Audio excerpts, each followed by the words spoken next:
Good afternoon, everybody, and welcome to the Dunin-Deshpande Summer Pitch Competition 2022 in person and live.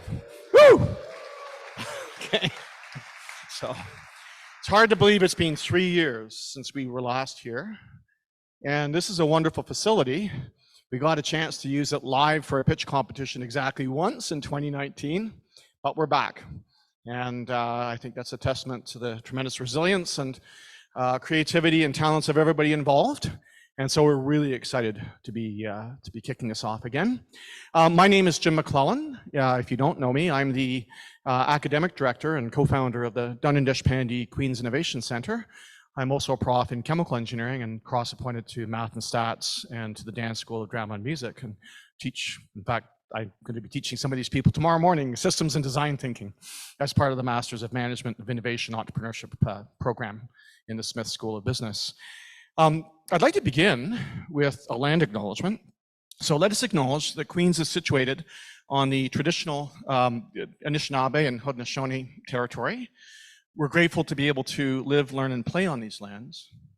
It's our understanding that this territory is included in the Dish with One Spoon Wampum Belt Covenant, which is an agreement between the Iroquois Confederacy and the Confederacy of the Ojibwe and allied nations to peaceably share and care for the resources around the Great Lakes. The Kingston Indigenous community continues to reflect the area's Anishinaabeg and Haudenosaunee roots. There's also a significant Métis community as well as First Peoples from other nations across Turtle Island present here today. So, very much wanted to acknowledge that. Thank you to all the mentors and speakers and global network members for their time and generosity supporting our entrepreneurs. I'd also like to welcome the people that are watching on live stream and thank the City of Kingston for their generous support in sponsoring the live stream. Now, this is the 10th anniversary of the Dunin-Deshpande Queen's Innovation Center. If anybody's really counting, it's actually the 11th running of this pitch competition. We've managed to keep it going, even virtually, but this is a particularly special year for us. And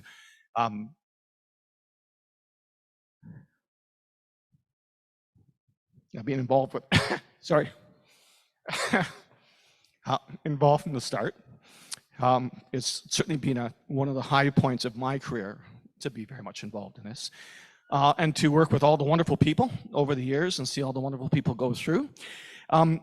It's a labor of love, a passion, and I just want to very quickly take the opportunity to acknowledge, first of all, the support that we've had from individual donors as well as Province of Ontario and federal government. And so in particular, I also like to acknowledge the generous donation of Andrew Dunnan and Gururaj and Jayshree Deshpande. That's why we're at the Dunin-Deshpande Queen's Innovation Center. And the tremendous support that we've enjoyed from various partners, faculty in Smith, for example, who have contributed to various workshops and lectures, and faculty from elsewhere, and members of our alumni network and so forth. This program wouldn't be what it is without the generous contribution of time and energy and the enthusiasm of all the people involved.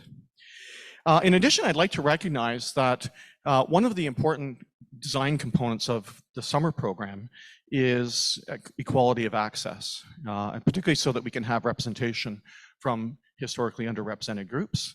And in that regard, we've been able to draw on the generous support from, in the past, provincial grants, and from deans of faculties of arts and science and engineering and applied science and Smith School of Business who have their students participating as well. So I want to acknowledge that.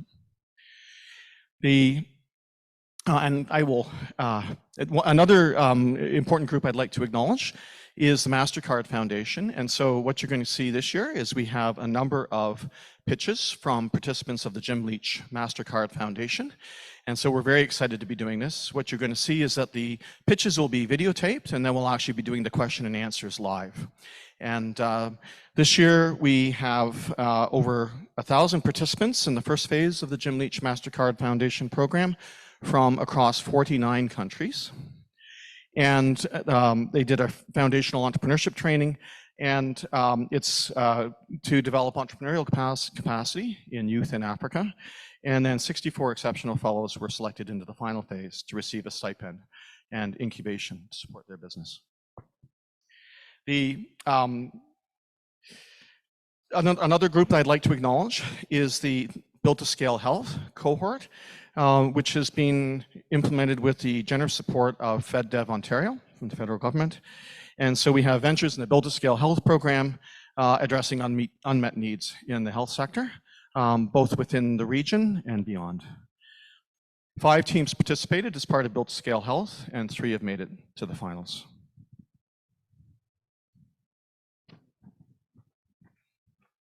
Now, as a public service announcement, we just ask that you avoid using the washrooms to the left. Okay, so that we can pay attention to the pitches that are going on. Okay, I'd like to acknowledge some esteemed guests, and I'll begin with His Worship Mayor Patterson, who's going to give a speech in a couple of minutes. Sorry, I'll just go through the list. Thanks, Brian. And then also either here in person or virtually, Craig Desjardins, who is the Director of the Office of Strategy, Innovation and Partnerships for City of Kingston. And I'd also like to take the opportunity to thank his staff for the wonderful cooperation that we've had. Scott Runte, who is the CEO and Entrepreneur in Residence for Launch Lab in Kingston. Dino Randriana Solo, who is the Program Manager for the MasterCard Foundation. Norman Musengamana from Kingston Economic Development, and also again acknowledge his colleagues at Kingston Economic Development as well. And then Provost Terry Shearer, Jim Banting from Queen's Partnerships and Innovation. And I'll take this opportunity also to acknowledge Jim and his colleagues as well, who help out both in delivery of the Foundry program, but also in providing services and support for students, participants in the programs on things like patents and intellectual property coaching. Dean Fahim Kadir from School of Graduate Studies, Dean Barbara Crow from Dean of Arts and Science, KP Anand, the Executive Director of the Faculty of Arts and Science, and my colleague, Vice Dean Amir Pham, Vice Dean of Research for the Faculty of Engineering and Applied Science. So I very much appreciate you either being here in person or online. Which brings me then to an introduction to His Worship Mayor Patterson. So Brian Patterson was elected as the 96th Mayor of the City of Kingston in 2014, and he was re-elected for a second term in October 2018. Mayor Patterson first ran for City Council in 2010 in Trillium District, and as a councillor, he used his background as an economist to push forward a progressive agenda centered on growth and quality of life initiatives. Mayor Patterson's vision is to establish Kingston as a smart and leading city, and we've very much appreciated and enjoyed the opportunity to collaborate in trying to move that forward. This vision aims to harness the incredible assets we have as a community and build a culture of innovation to make Kingston a leader amongst cities. Mayor Patterson's focused on new facilities such as the Deepwater Dock for cruise ships and fostering innovation and entrepreneurship through the Mayor's Innovation Challenge. We've had a lot of fun collaborating on that initiative as well. And also working on the Mayor's Task Force on Housing and ensuring the third crossing comes to existence, I think this fall, if I'm not mistaken. I'm looking forward to trying that out. Mayor Patterson moved to Kingston in 2000 to attend Queen's as a graduate student, and after obtaining his master's and PhD in economics, he joined the faculty at RMC, Royal Military College in Kingston, and he continues to work there as a professor. Mayor Patterson, please.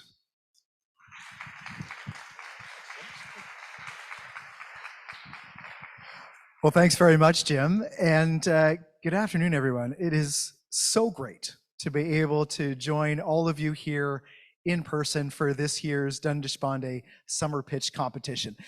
I have to tell you, this is an event that is always circled on my calendar.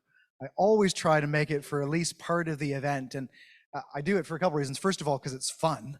I actually enjoy coming and listening to the great pitches and the great ideas that we get to hear about.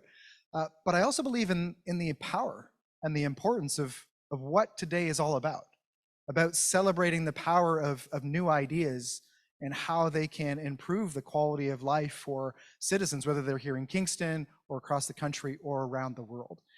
And I always leave these events just so excited by the entrepreneurial spirit that I see here. And quite frankly, I think this entrepreneurial spirit, we need it desperately in government, and we need it in business, and we need it in social services, and all different sectors of our society.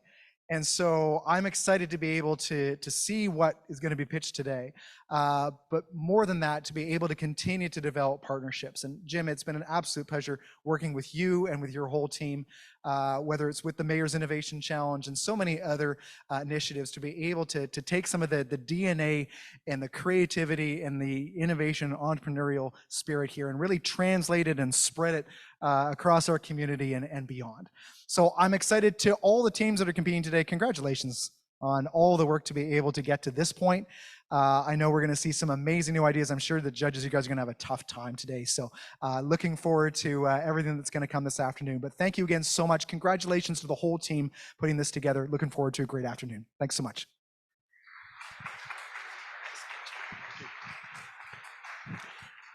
Thank you, Mayor Patterson. Now, we also have words of introduction from the MPP, Ted Hsu, and I'm hoping by this statement that somebody will roll them. Here we go.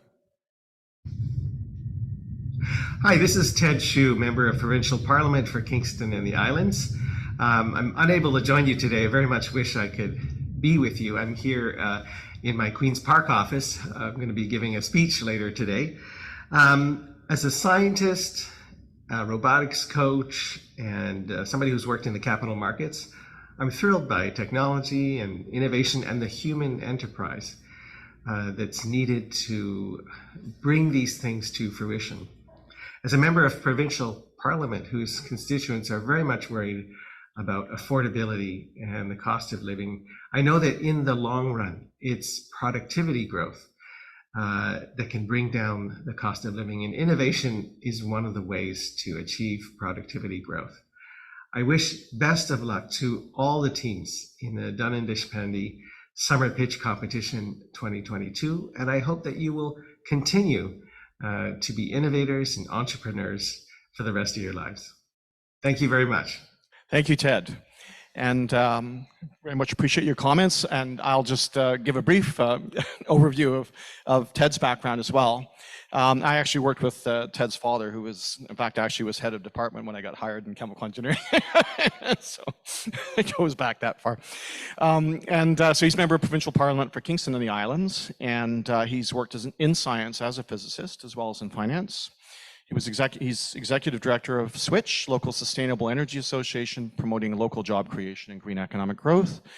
He was member of parliament for Kingston and the Islands at the federal level from 2011 to 2015, and a member of the Federal Liberal Caucus. And during his term as MP, he won a Maclean's Magazine Parliamentarian of the Year award and revived a lead campaign to restore the long-form census. After the federal election of 2015, the restoration of the long-form census was the first act of the newly sworn-in government. He's also served as co-chair of the Kingston Mayor's Task Force on Housing, and in 2022, he won the Ontario provincial election for MPP in Kingston. Ted has been a member of provincial parliament for Kingston and the Islands since 2022, and a member of the Provincial Liberal Caucus. He's a very strong supporter of innovation in the Kingston region. I'd now like to introduce the judges. So first judge is Benjamin Barrows, who is the Director of Operations for the Abraham Path Initiative. He's right here in the center. Ben is an accomplished professional with domestic and international experience in the corporate, public, and nonprofit sectors. He spent a decade in the international humanitarian and development industry, spanning more than 20 countries, is a two-time founder with one exit, and is a scout for the innovative venture capital firm Sweater. He also mentors founders that come out of Queen's and Western University and blue tech accelerators in the United States. In his day job, Ben is the Director of Operations for the Abraham Path Initiative, where he has led the creation of a 200-kilometer walking path in Iraqi Kurdistan. He holds a Bachelor of Arts in International Relations from American University, a certificate in mediation from the University of Southern Maine, and a Master's of Arts in International Relations from the Fletcher School of Law and Diplomacy at Tufts University. Very much appreciate you joining us. Next judge I'd like to introduce is just to Ben's right is Matt Gubusta. And Matt is co-founder and president of RockMass Technologies. And he's a 2016 QICSI, the summer program alumnus, where he co-founded RockMass with his colleague Shelby Yee. RockMass Technology is an industry-leading geoscience data automation solutions provider, serving the world's largest mining companies across 5 continents. In 2021, Matt was listed as one of Forbes 30 under 30 entrepreneurs, and in 2022, he was named a fellow to the C100, which is Canada's premier tech community of executives based out of California. Matt continues to provide much appreciated support to DDQIC, and we very much appreciate his efforts. Raj Melville will be joining us virtually as a judge. And Raj has worked with us for a very long time. And he drives the Deshpande Foundation's, the executive director, there he is there. Very nice to see you, Raj. Executive director of the Deshpande Foundation. He drives the Deshpande Foundation's strategy and efforts to encourage entrepreneurship and innovation in higher education. He launched the Dunin-Deshpande Queen's Innovation Center, the Gopala Krishnan Deshpande Center at IIT Madras, and the Pond Deshpande Center for Innovation and Entrepreneurship at the University of New Brunswick. As former board chair and current board member of Entrepreneurship for E4All, Entrepreneurship for All, Raj helped with the strategic direction of E4All that has launched over 1,100 startups in the past 8 years and is now in 5 states. He launched the Deshpande Symposium, an international conference of over 100 universities and colleges sharing best practices in innovation and entrepreneurship. He's spoken at, organized, and moderated numerous panels on social entrepreneurship and mentored several startups. His previous experience includes over 30 years of product management, marketing, and consulting at several startups, as well as Microsoft, Digital Equipment, and Booz Allen in Hamilton. He has a PhD and a master's degree from MIT, a master's from MIT's Sloan School of Management, and a Bachelor of Technology from the Indian Institute of Technology in Bombay. Allison Turner is co-founder and director of product development, Nuvax Incorporated. Am I allowed to say that I taught you somewhere along the line? Please do, yeah. Allison is a serial entrepreneur and co-founder and director of product development at Nuvax Incorporated. Since founding Nuvax in 2008, she's held an academic research and teaching appointment and enjoys ongoing engagement with her local startup communities. She has a master's in chemical engineering from Queen's University, and she currently leads the Nuvax research and development team with a focus on scale-up and lean biomanufacturing of more affordable products to prevent infectious disease. Towards the goal of democratizing access to vaccines and therapeutics, Nuvax has developed the only known pneumonia vaccine candidate with a target price of just over $1 per dose.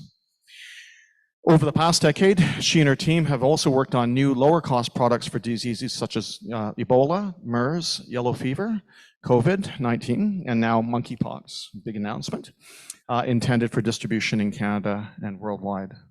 So we're very pleased and grateful to the judges for the time. Oh, sorry, and Brian Dodo from BM Dodo. And Brian is the founder and CEO of Brian Dodo Graphic Design, and is very well known in the Kingston community and beyond, and is also very active in a number of different programs in Africa as well. And we're very grateful for him to be here as well. Thank you. We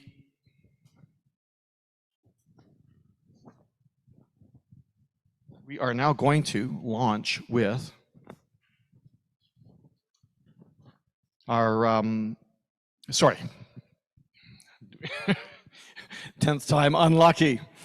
So just to build on my part of the introduction, ventures this year are going to win $10,000 of in-kind branding service from BM Dodo Strategic Design. And it's a branding company based here in Kingston, recognized for their work with entities such as Innovation Park, Kingston General Hospital, Utilities Kingston, Kingston Symphony, where I've seen the work, and more. And Brian and his team have a passion for helping organizations effectively communicate with their communities as well. Wisdom of the Market Award. You're not a judge, but you want to have a say in who gets some funding. You can vote for your favorite team to win the Wisdom of the Market Award, and the team or teams who win the most votes by 7:40 tonight will be awarded seed funding. To vote, please text DDQIC poll 709, I think we'll put that up somewhere, I hope, to 37607, and then text the number corresponding to the desired venture. Numbers are assigned to the ventures based on the order of their pitch. Please vote only once, and details will just be displayed online and in person during intermission. Voting closes at 7:40 tonight. Now it's time to get to our first pitch, which is going to be food truck. Come on down. Thank you, Jim.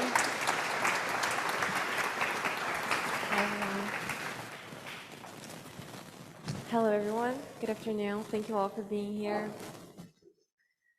So we are very proud to present our business idea, which has actually already started. We have many happy clients and we see a bright future for it. My name is Amanda, her name is Maria, and we are co-founders of Food Truck, the food spa at your doorstep.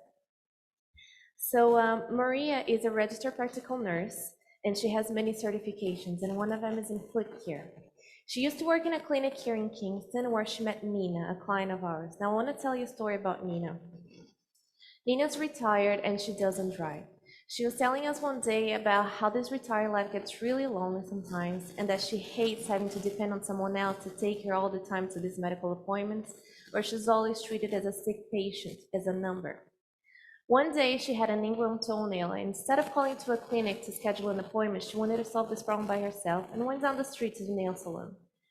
She wanted to spend a nice time talking to people while getting her pedicure done. Unfortunately, Nina got a bad infection. She ended up having to go to the clinic. She met Maria and she got her pre-treated. But after a while, she asked Maria a question that many of her clients asked, and that is if Maria could do the service in their houses because they didn't want to depend on anyone else to take them to the clinic every time.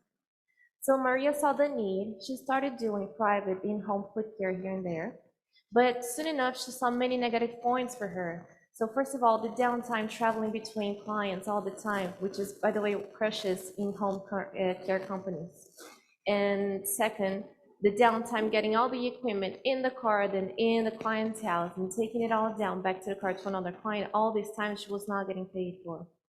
But mainly hygiene. These houses are not the proper environment to do medical care, so they're not clean enough to prevent infections. So, and also poor lighting and not with the needed equipment that she needs. For example, a professional foot care chair so the nurse can work at a proper height to attend the feet. So facing all these problems, that's when the idea came. We are going to build a mobile spa clinic, not just a medical clinic. We're going to be a mobile spa. So we allow elders to enter our spa in this beautiful setting to sit in a comfortable professional chair where they feel pampered and they feel important. So we are taking care of their mental health while also providing the medical care. Treating seniors where they live allow them to age in place and even preventing possibly conditions from getting worse and having to go to the hospital emergency room later.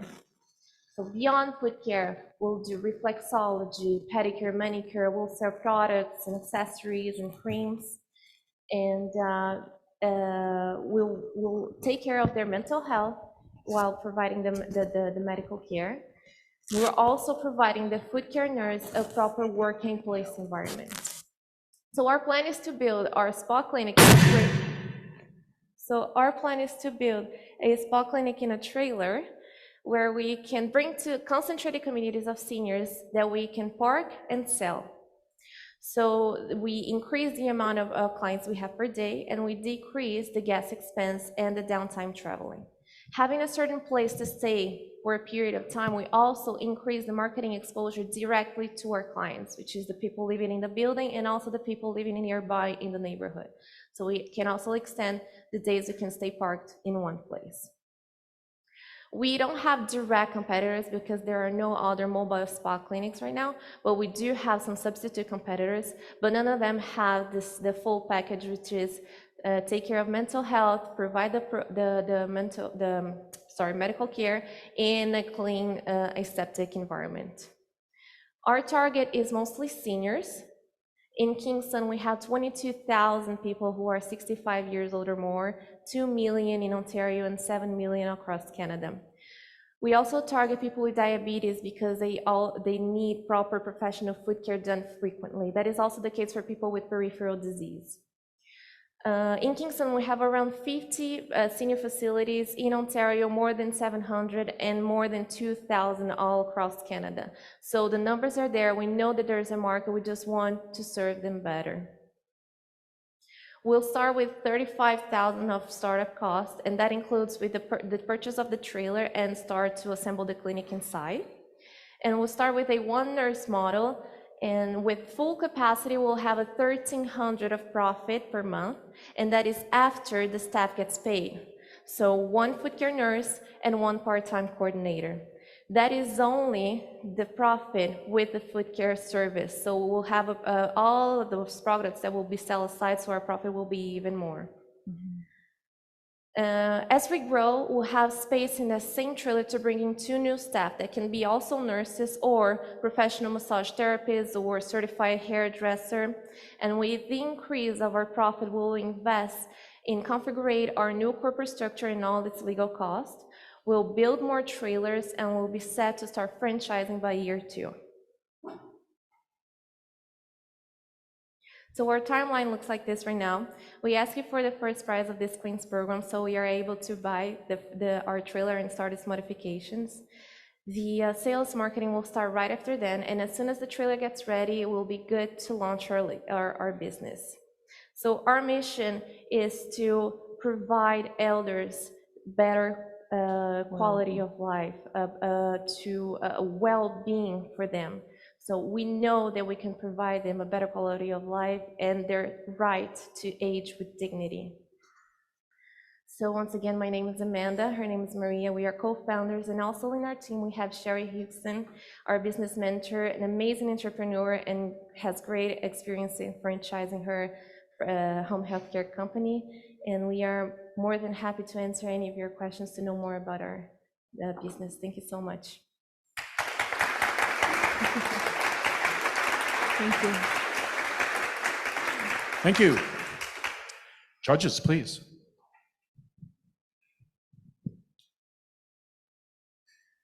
Wow.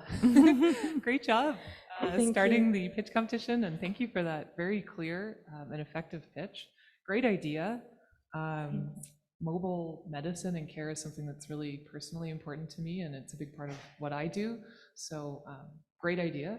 I'm curious if you've thought about how to de-risk the event where maybe you're not able to get the trailer as soon as you think you might be able to. Do you have any risk mitigation strategies around still being able to implement this somehow? Maybe with the staff and the equipment, but just not the trailer. I'm just curious if you have any thoughts on that at this stage. Yes, we actually had already started. We have some clients, and that's why we are in this pitch competition, because we know that this can work. We see that the market is there. We have these clients and they're asking for it, and we see a whole potential that we can grow.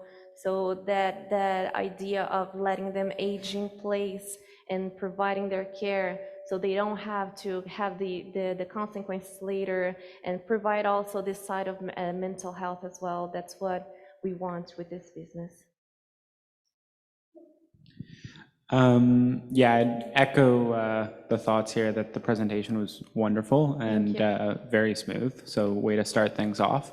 I'm very curious how you view the customer acquisition approach. So do you really see it as building a relationship with the end recipient of the care and kind of getting bookings through them? Or do you anticipate really targeting like the retirement communities, et cetera, and kind of offering that as a service through their network? Yeah, so we have contacted multiple senior facilities. So, for example, we have contacted Chartwell, and they have a lifestyle manager that takes care of scheduling new programs and different activities. She's always looking to bring new different things for their residents. And she loved the idea. She said that she was good to try a start day, a trial date. And so they have programs that they bring in, but this is mostly people that inside the building. So she said that there is not a lot of loopholes to jump when it's not inside the building. We don't own any rent, we're not taking place from anyone else. We just need a parking spot that we can do our service, and they're not responsible for the service that we sell, so they're not, it's not any bad for them. We're just gonna get our clients like this.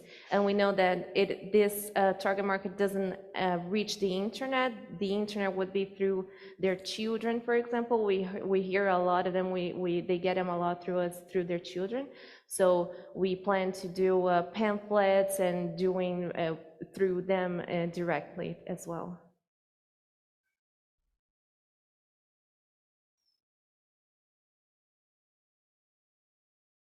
Yeah, great presentation. Thank you. I really am excited by the notions of being able to provide care to an aging population, people who want to age in place with dignity, whether it's in a facility or in their own home. I think that's a really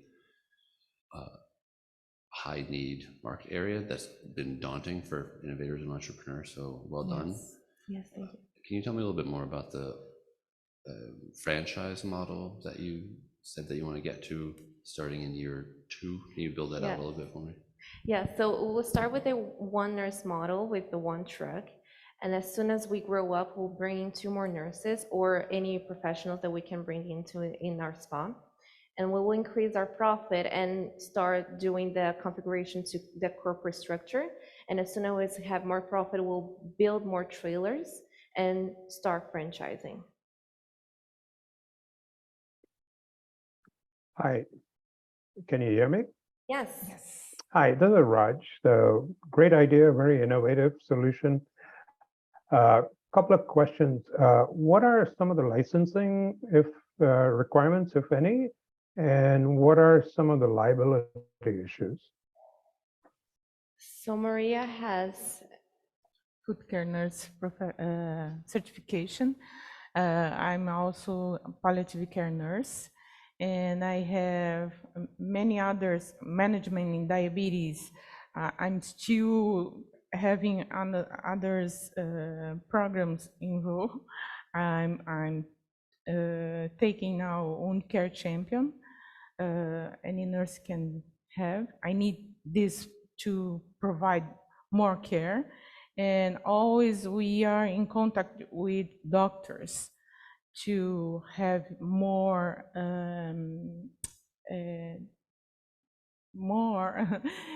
instruction how to care of patients.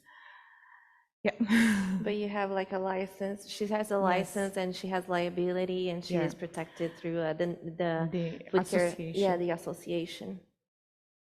Thank you.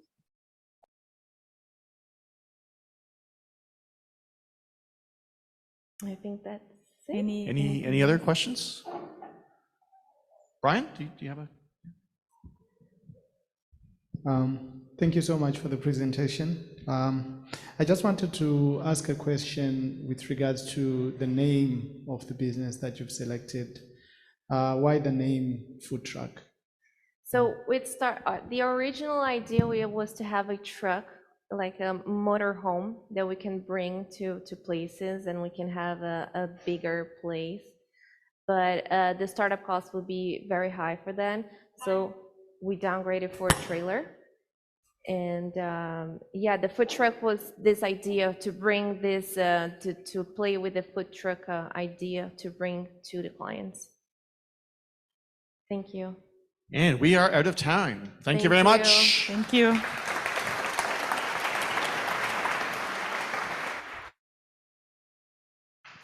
Okay, our next pitch is coming to us virtually, and it is Canva Soap. And so if we could roll the pitch, and then what's going to happen is that the judges' questions will be asked live over virtually.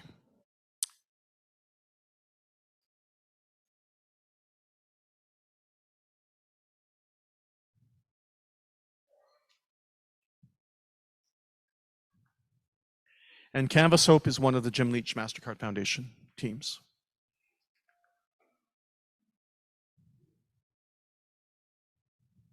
Here we go. Is one of the soap and cleaning compound manufacturing industry that is globally valued at 34.1 billion.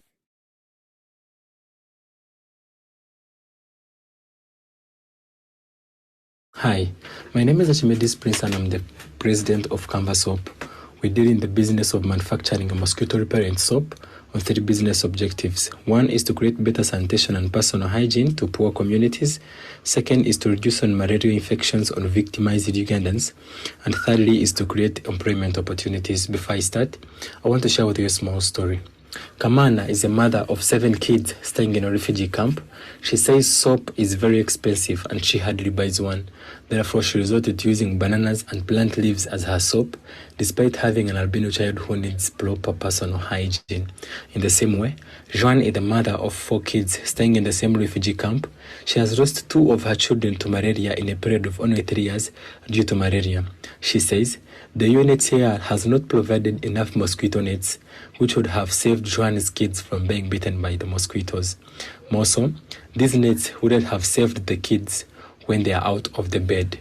As Canva Soap, we try to bring a product that will reduce on malaria infections and also give a chance to low-income earners like Kamana to access soap.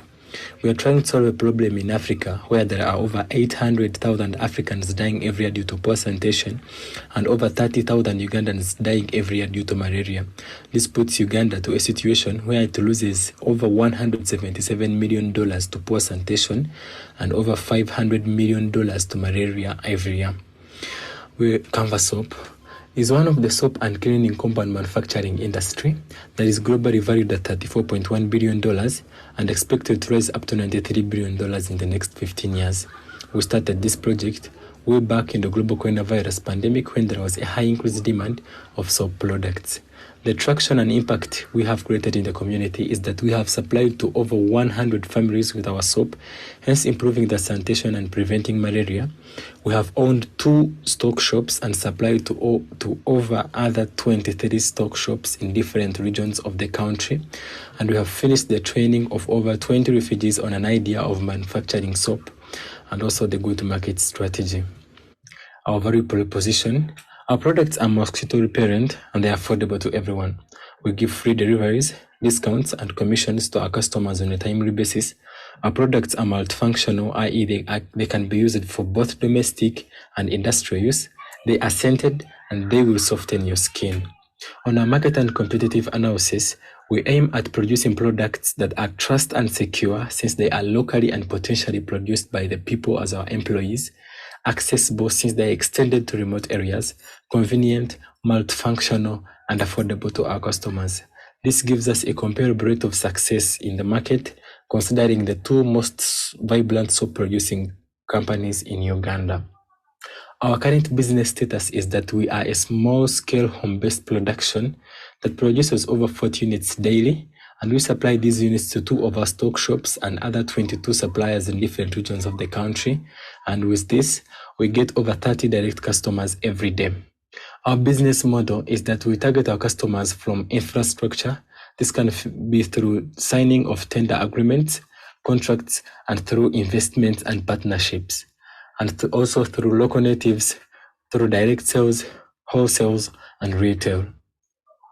On our financial projections, we aim at progressing and expanding the business until 2026, when we shall be getting a monthly net profit of over $1,000, when we have our operational cost increase up to 71%, and this shall be giving us a profit margin of up to 89%, considering our current financial metrics, which state that we use a weekly operational cost of over $130 for an approximate production of 900 units every month and total expenditure of $600 per month. It takes us less than 5 cents to achieve 1 customer, and 50% of our sales are through partnerships and investments from different NGOs who may get interest in investing in our business such that we can produce these products to a certain group of people, either for free or on a reduced price. Our completed milestones include: we have established over 8 business relationships and suppliers We have trained over 20 refugees and employed over 22 refugees in our venture. We have improved our product to meet customers' wants and achieved a better customer satisfaction of up to 90% with 3 varieties. We have finished the manufacture and sold over 4,000 units of soap since 2019 when we started the business. On our future roadmap, we want to register our business and to have our products verified, and we're in a process of finalizing everything. Our products were tested and found to be harmless to the people. We are so waiting for certification and documentation by December this year. We also plan to have a company e-website, a permanent multi-purpose housing, and we also want to be the #1 soap producing company in Uganda and also opening a branch in Rwanda. We are asking for $22,000, which will help us expand the business up to 89%. This shall include hiring of machines to maintain the quality of our products and also increase the productivity, since our target is to produce up to 100 units every day, and also constructing of a permanent multi-purpose housing. And this is allocated for $10,000. We also plan to have a company e-website which shall give our customers an option of ordering for our products in the comfort of their offices and homes, and also creating credibility to our business. Branding and product identification, which shall increase the durability of our products in the market and also giving them a distinctive nature. We also plan to increase transportation and deliveries, and this is allocated for $30,000 since our target is to supply up to 90% districts in the country. To achieve this mission, we have a strong management team who are advised by experts in circular economy and chemical engineering. We have also onboarded very many partners and sponsors who give us accelerations in the business.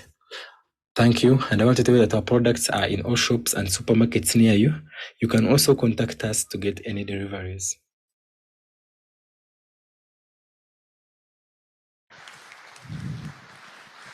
Wonderful. So, Thank you. I'm assuming the link is live now for the questions. Yes, I want to confirm if you can hear me.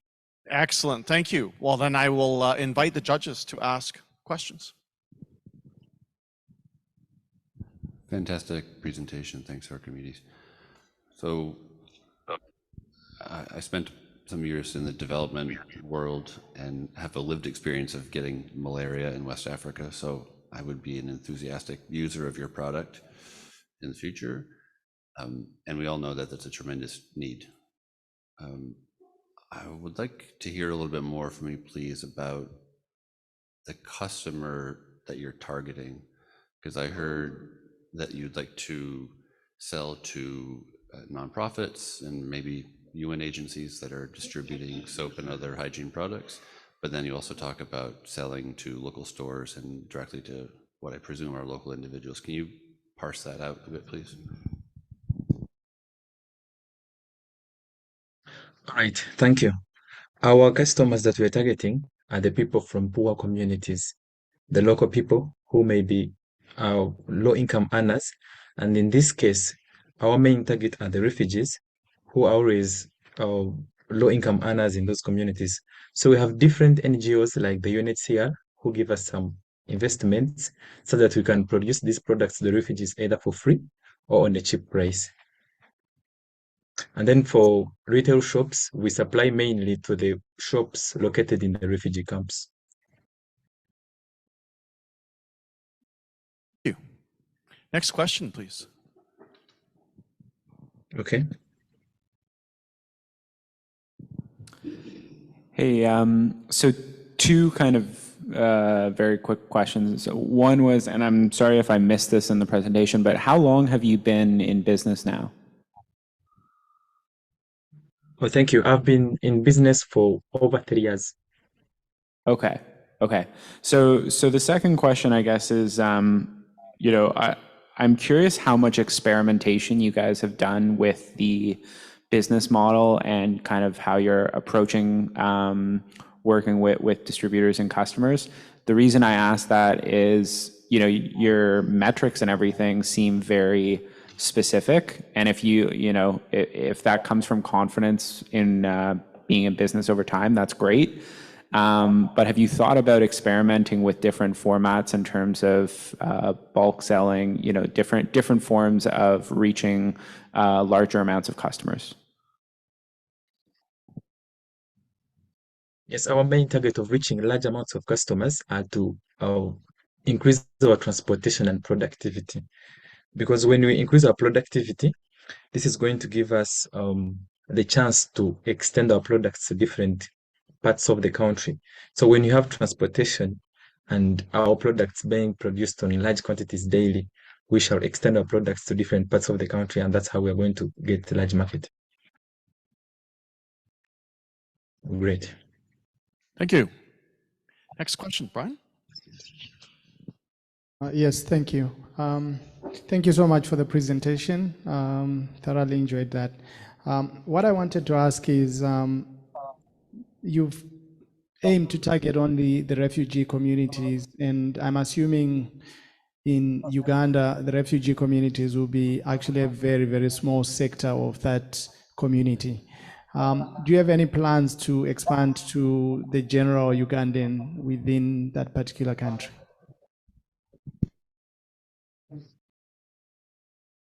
Thank you. Can you hear me? Okay. Yes, we are currently supplying these products to other Ugandans who are nationals, apart from the refugees. But we supply these products on a price that is higher than the ones that we give to the refugees. Because for the refugees, there is a special case that other NGOs are giving investments and partnerships so that you can produce either for free or on a reduced price. But for normal nationals, it is a different case of business. They have their own fixed price.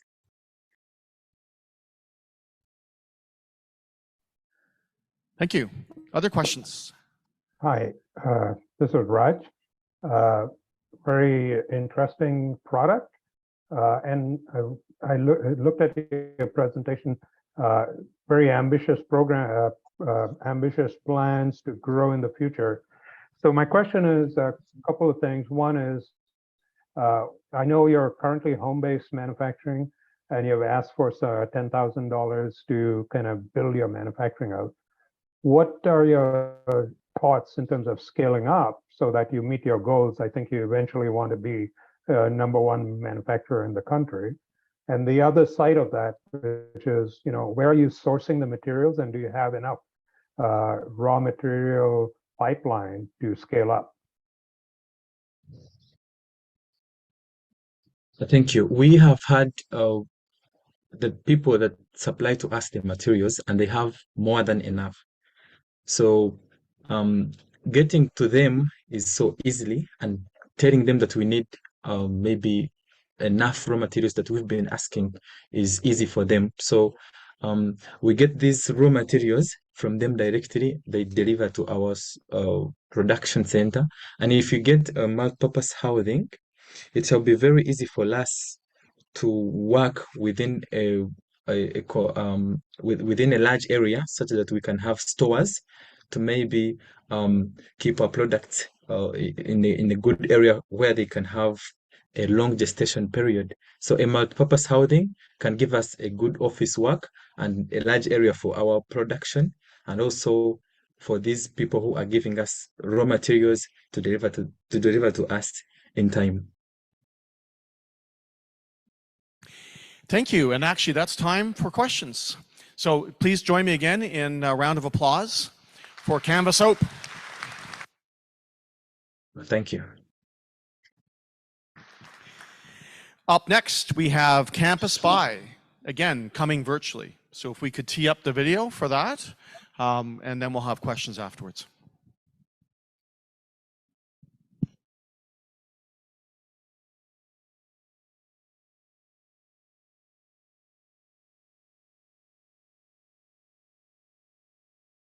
It's kind of like a Wizard of Oz thing. I keep wanting to look behind the screen.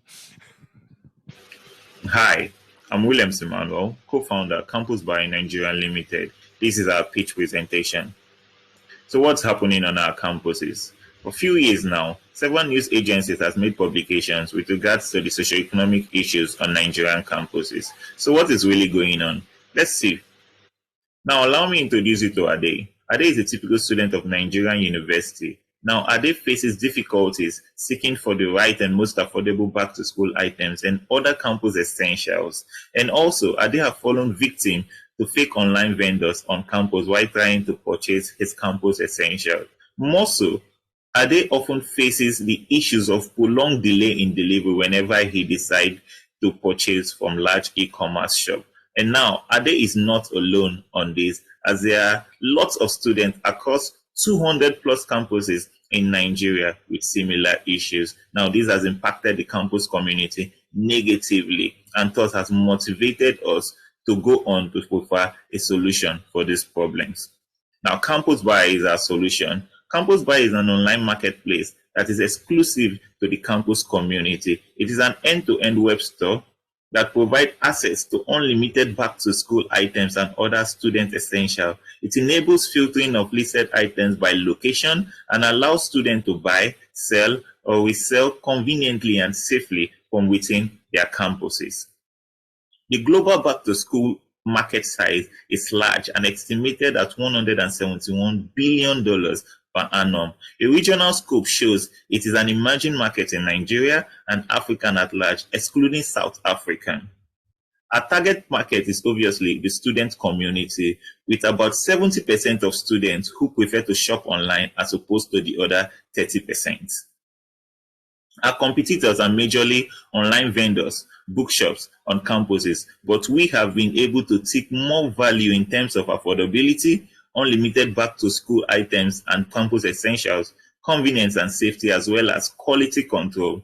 And then we offer customization of purchase items to students. And then our most valuable package, which is pay bit by bit packages we offer to the student community.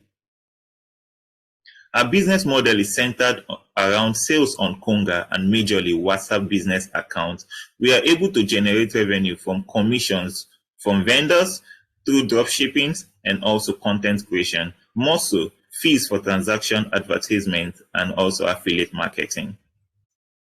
Our achievements thus far: we started business as 2019 and proved our model on Konga e-commerce store. We are registered with QICSI Nigeria and launched our demo website as at 2020. We're currently present in 6 campuses with 5 active staff, over 53 vendors, and 1,000 plus customers. We have major partnership and deals, and also we newly acquired our office and mini warehouse space.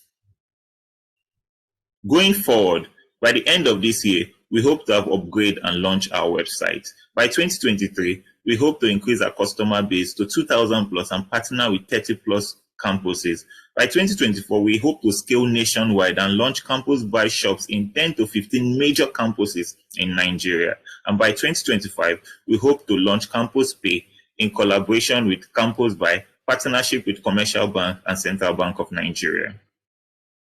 Our go-to-market strategy is pretty simple. Phase 1 and Phase 2. Phase 1 has to do with campus visitors, campaigns, and partnership with the campus administrative. And 2, recruit students as agents and ambassadors for Campus Buy on campus.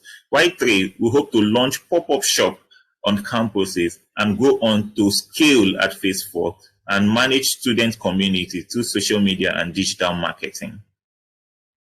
Our financial statement for 2021 and 2022, our total revenue is estimated at $36,000 with net profit of about $10,000. We have a net profit margin of 0.29 so far.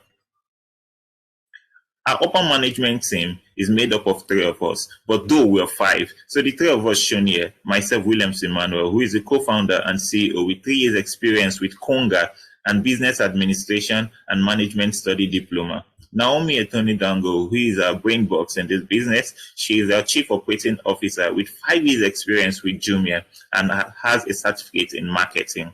Then Samuel Chinonso, who is our co-founder and chief technology officer. He's a programmer and IT expert and system administrator. He has 2 years experience with Guarantee Trust Bank and then has a certificate in business administration. Our ARKE is summed at $32,000 with the breakdown below. Upgrade and launch our website at $5,000. Increase inventory at $18,000. Acquire photography and video creation props at $2,000 and also marketing and hiring more staff at $7,000. So, do you remember Ade? Yeah, I am Ade, founder of Campus by Nigeria. At this moment, our mission at Campus by is to promote sustainable reuse on campus by providing simple and effective means to initiate exchange of goods and services within the campus community. Allow me to ask you to please join us as we change the narrative of how buying and selling is done on our campuses. Thank you very much for listening to us. We expect you to join us. Thanks again. Thank you.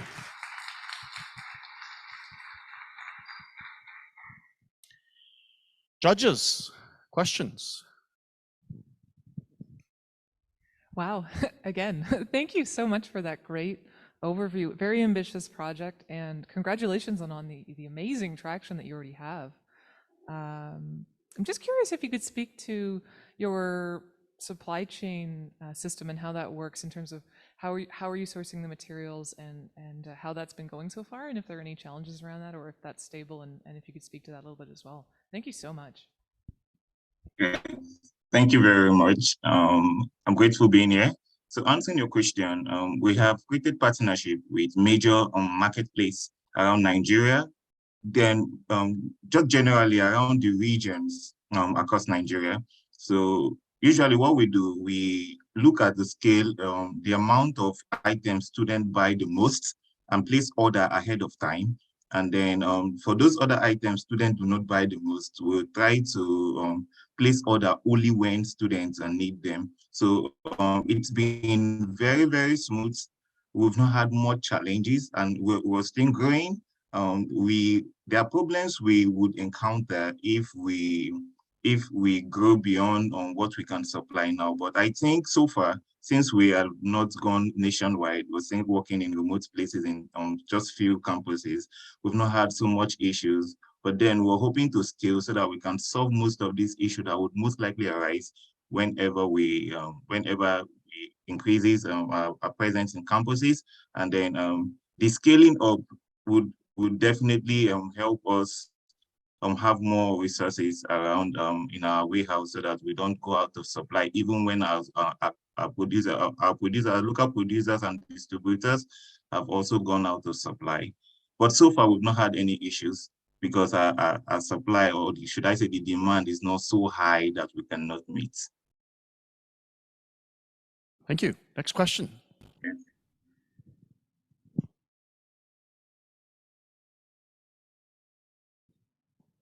Matt, did you want to? Yeah. So just to expand a bit more on the supply chain side of things, are you guys white labeling the products, like essentially taking established goods and putting your own branding on it? Or are you kind of reselling from another supplier and just providing a more consistent buying experience that has that security that consumers seem to be facing right now as a challenge? All right, thank you very much for the question. We did not start up as a branding business. So what we do is more of an access marketplace for campus essentials and back to school items students basically need on campuses. And then what we make sure we've been able to establish is we source for local local producers of items students basically use, especially when it comes to shoes, bags, and some kind of dresses that is common on campus. And then we link them to our drop shippers and vendors to the campus community. But then we also help large distributors of campus common commodities students use on campus. We just create an access place where students can easily source for this within their locality without going far-fetched, and also to create security for them when they see and buy from us. So we don't actually brand. I don't think we're looking forward to branding goods and services for people. We maintain people's integrity, the integrity of their goods or services they render. We just offer an access marketplace for the student. Maybe with time, we may decide to consider branding, but not right now.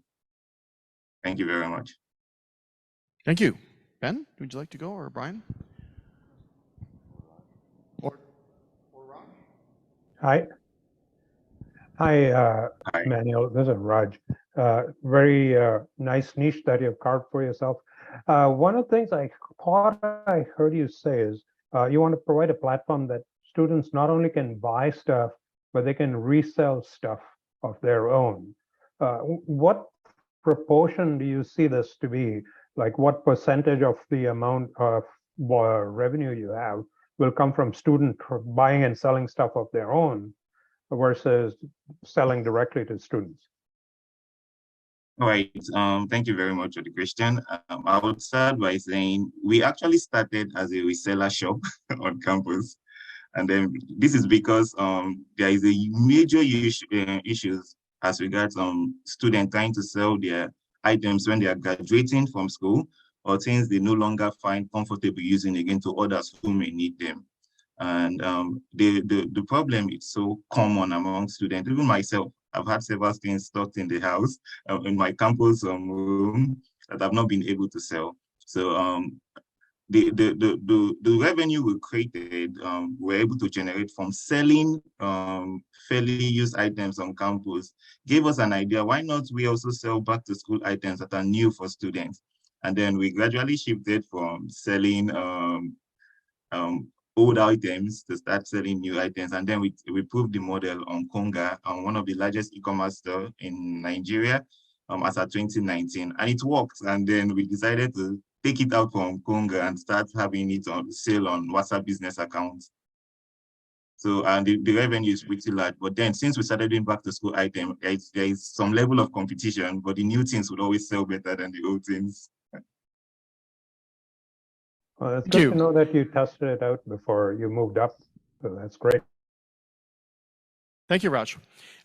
We've run out of time for this pitch. So once more, please join me in a round of applause for Emmanuel.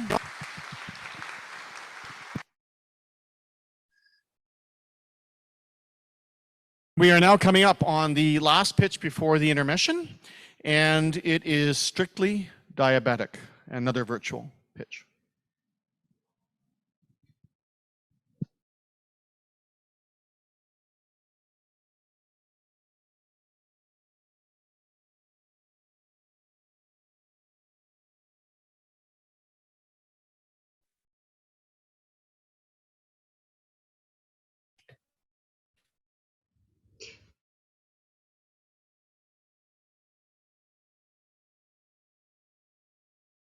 Imagine if we could stop the progression of a chronic disease such as type 2 diabetes.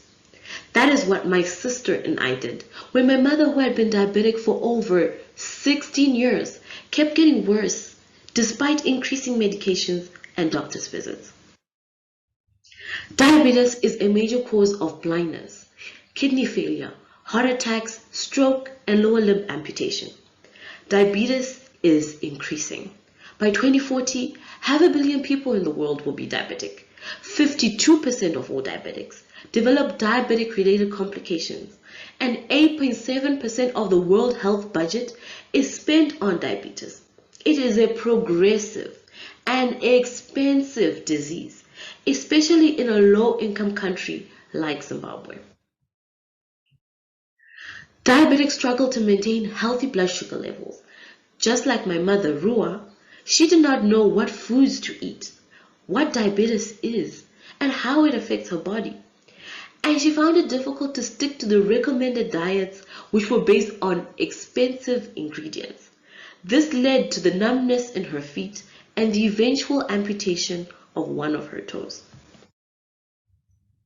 At Strictly Diabetic, we help type 2 diabetics manage their blood sugar levels to prevent diabetic-related complications in the future.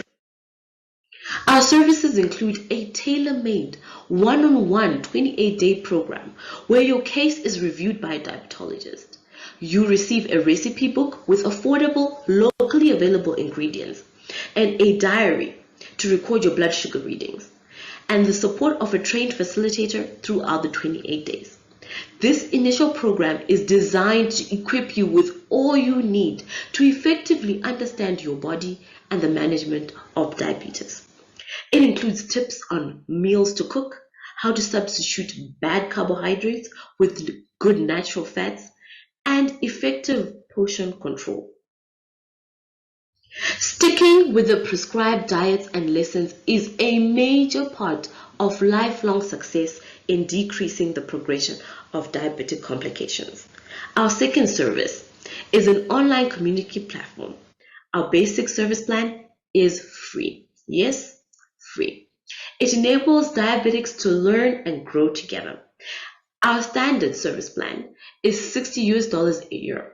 On top of staying connected with other diabetics, clients get an annual blood test and unlimited consultations with doctors throughout the year.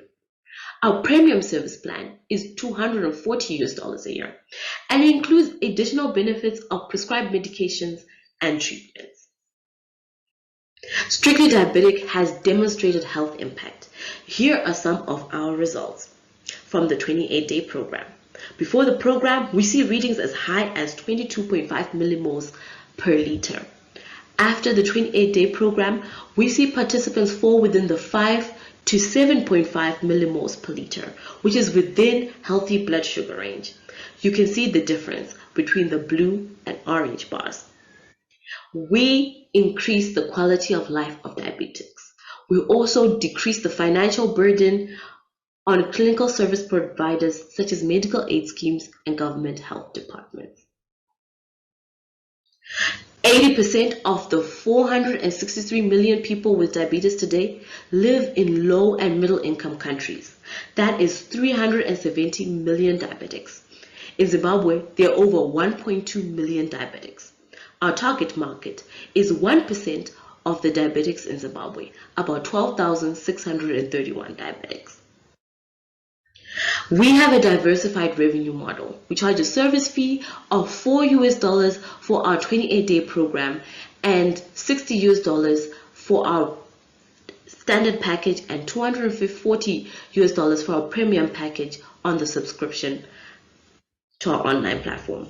Our operational costs include printing our books, facilitator fees, and management fees for our online platforms. We make a 46% profit margin on our 28-day program and a 25% profit margin on our one-year subscriptions to our platform. We hope that early adopters and customers will be diabetics with current diabetic-related complications or diabetics struggling to manage their blood sugar level. We hope to find them in local clinics, public hospitals, and pharmacies, as this is where struggling diabetics come in search of assistance. Strictly Diabetic deals with the immediate diabetic issues and then goes on to provide lifelong support, wholesome care covering diet, exercise, food, and medication.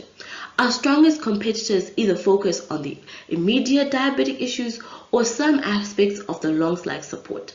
Not all provide lifelong care. Our team consists of myself, Dr. Life Zambezi, and my sister, who is a 6th-year medical student at the University of Zambia. We're asking for $30,000 US. 50% will be put towards physical offices and a medical center. This will enable our doctors and facilitators to handle every case as a combined front. The finances will be put towards renting a facility, buying equipment, and registering the medical facility. 35% will be put towards building our online community platform. This will enable us to move our major online operations from free platforms such as Facebook and WhatsApp, enabling communications to be tracked and monitored. 15% of our funding will be put towards marketing, advertising, and building referral partnerships with doctors. Through these finances, we hope to grow our services to become a medical aid service capable of providing cost-effective, quality healthcare services to diabetics in Zimbabwe and other low-income countries in the region. Come, let us help more people like my mother slow down the progression of their diabetes. Thank you. Thank you.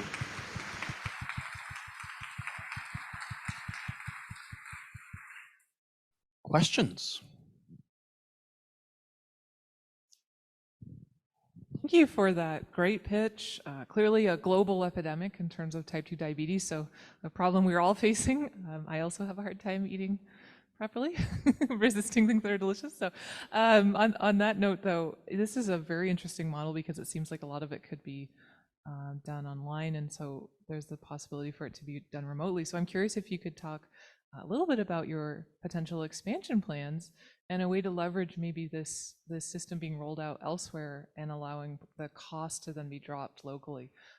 Because everything I'm hearing, it just sounds like a great opportunity for a tiered pricing model as well. So I'd love to hear about your expansion plans and how that might be realistic or maybe not realistic. Thank you so much. Thank you. Thank you for your question. Yes, we have tried to make it online because when we started, we discovered quite a lot of people in South Africa and in Zambia and other neighboring countries to Zimbabwe were contacting us. And we had to say we're not in that country. So by having the facilitators in one place, we could train them, and then the communications happen through our online platform with anyone who is anywhere. So we have thought about expanding online as a way to reach people who are far, far away from where we're currently located. Thank you. Next question.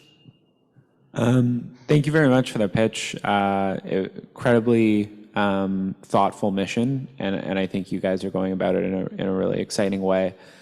My question is kind of around, I guess we could characterize it as competition, but I'm guessing there's a lot of educational resources available on this topic, and I'm curious how you guys are really differentiating in terms of why someone would come and use your resources and your education as opposed to other options out there. Okay, so the basis of how we actually started was that we were trying to research and find a way to help my mother, who was diabetic. So in that research, we discovered that there were tools to help her, but they weren't really tailor-made for someone who's a bit middle class living in a low-income country like Zimbabwe. So we adapted some of the meals and advice that we were finding in order to help her. So our research really differentiates ourselves in terms of we don't really go with what is mainstream advised. For example, you'll find books and recipes on diabetes talk about using feta cheese and olives and salmon, things that are not really available in a country like Zimbabwe. Instead, we replace that with things like cow trotters and chicken necks, which have exactly the same amount of natural fats, or things like avocados and nuts. Those are readily available in Zimbabwe. So we think it's highly adaptable for people who are in a particular kind of context. That's what really differentiates us from other books and other remedies that are out there. Thank you. Brian, Ben, did you have a question? I do. Yes, I do. Thank you. I'm from Zimbabwe myself, so I'm pretty excited about this.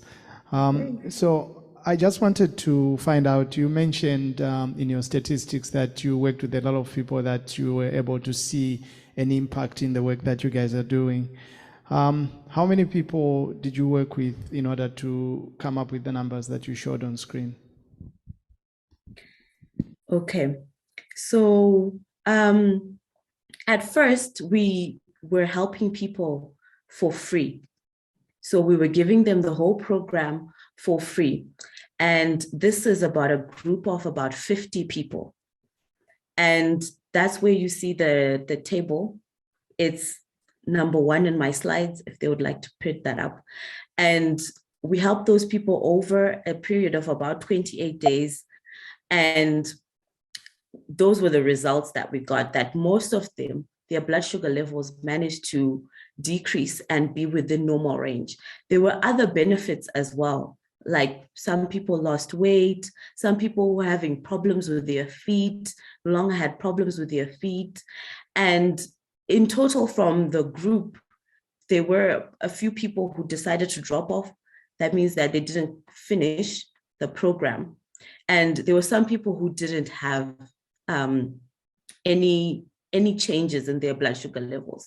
But what you see there is our 30 best results from the group. And we've gone on to see more people and see other better results as time has gone. Thank you. Raj or Ben? Yeah, so very, very impressive results, even though it's on a limited data set. What's your marketing plan? How are you going to acquire diabetic patients? How do you get the word out? How do you expect them to sign up?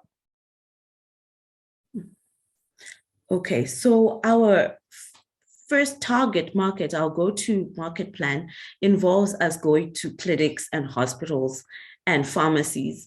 That's where we believe we'll find people who are currently either struggling to maintain healthy blood sugar levels or are currently suffering from a particular diabetic related complication. So we're hoping that those people will be desperate and in need of our services and will quickly sign up. And then expanding from that, we've seen great results from social media marketing using things like Facebook to alert people to our services. So we want to branch off maybe into more newspapers and radio because that's really accessible to people in Zimbabwe. And then we've also done awareness campaigns, and that was also very interesting because people get to ask questions. What do you do? We get to show them our books.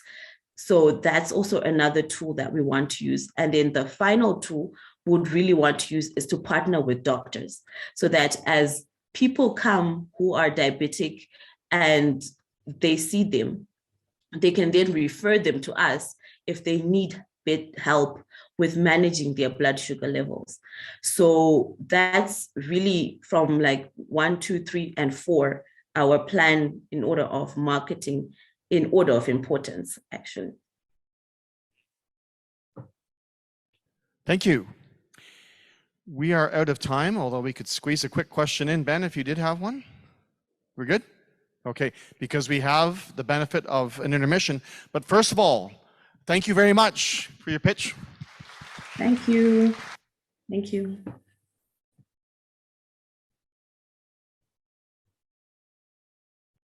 Now at the intermission and lagging only 3 minutes, so that's pretty good. So we will start again at 4:15 sharp.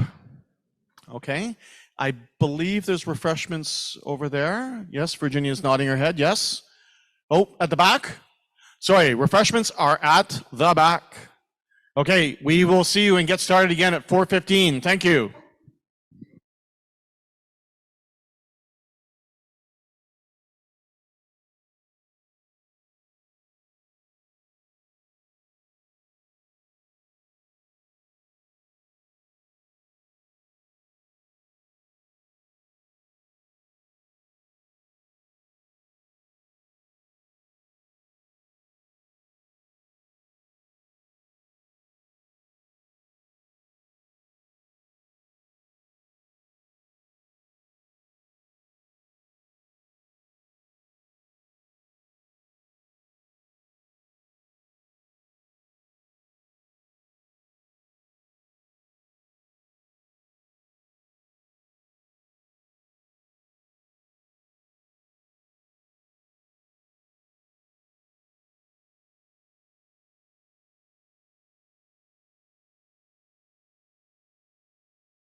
Okay, oh, sorry.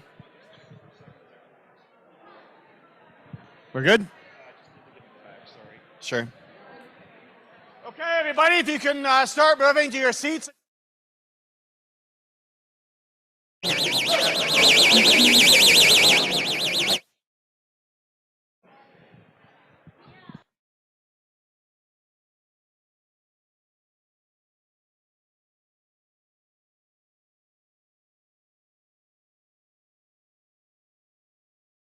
Okay. It's okay, we're good? Okay, if people could take their seats again, please.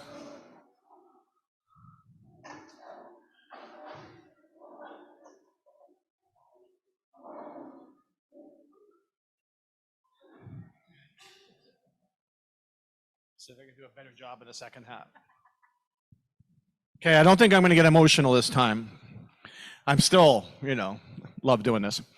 But if we can have people take their seats, we've got 2 more minutes, and then we're going to get started again. In preparation for an on-time departure, please, yeah.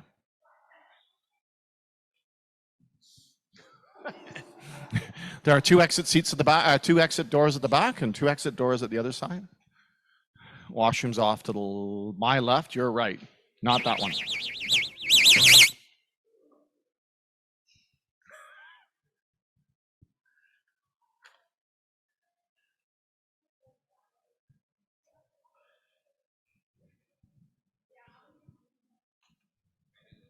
So while we're waiting for people to take their seats, I wanted to just also acknowledge the wonderful facility that we have. So, we wish the entire building was, DDQIC, but we have the Rose Innovation Hub through those doors. So if you haven't been in it yet, if you go just before you get to the doors, you turn right or left. That's the home of the Dunin-Deshpande Queen's Innovation Center.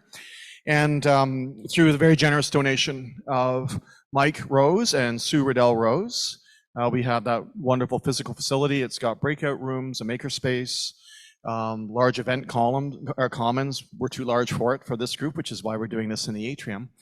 And we moved in there in December of 2018, and we got to use it for all of 2019 and first 3 months of 2020, and we made a lot of use of it. And of course, then we had to go online. This summer, we've been back in person. The last 2 years, we were online, but it's certainly wonderful to be back in that space. But I just wanted to acknowledge our gratitude in having that facility. We did our own lean startup thing, closets, borrowed offices, occasionally squatting in there.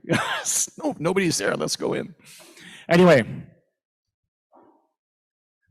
the next pitch that we are going to have is going to be in person, and it is going to be by a team called Cooltec, and I would like to invite An and Tu to come on up and give us their pitch. So please welcome Cooltec.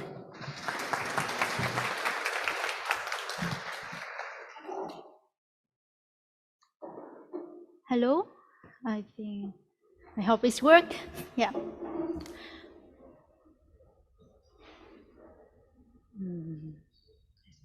The slide deck loaded. Oh, give 1 sec here.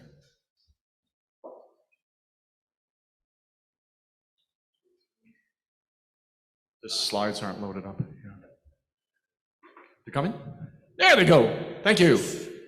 Now take it away, please. Thank you, Jim. Good afternoon, everyone. My name is An Trần Lý, co-founder and CEO of Cooltec, where we transform CO2 from harmful waste into useful products. Sound cool? Let's get started. We all know that we have big problems with CO2. There's way too much of CO2 in the atmosphere, and industries are under increasing pressure to reduce their carbon emission. The conventional way is to extract CO2 from the air, compress, pump to store it deep underground. That process is actually highly intensive of energy and capitals. but CO2 is not much of use. It's just stand there underground. So that may be the best solution we have right now, but it's definitely not a sustainable solution. At Cooltec, we have a different approach. We do not store CO2, we transform it. So let me explain you how this works. We've got a technology called electrochemical CO2 reduction, or ECR. No worry about the technical term. Just imagine a tree. A tree, right? It takes CO2 and water using sunlight to turn them into sugar and oxygen.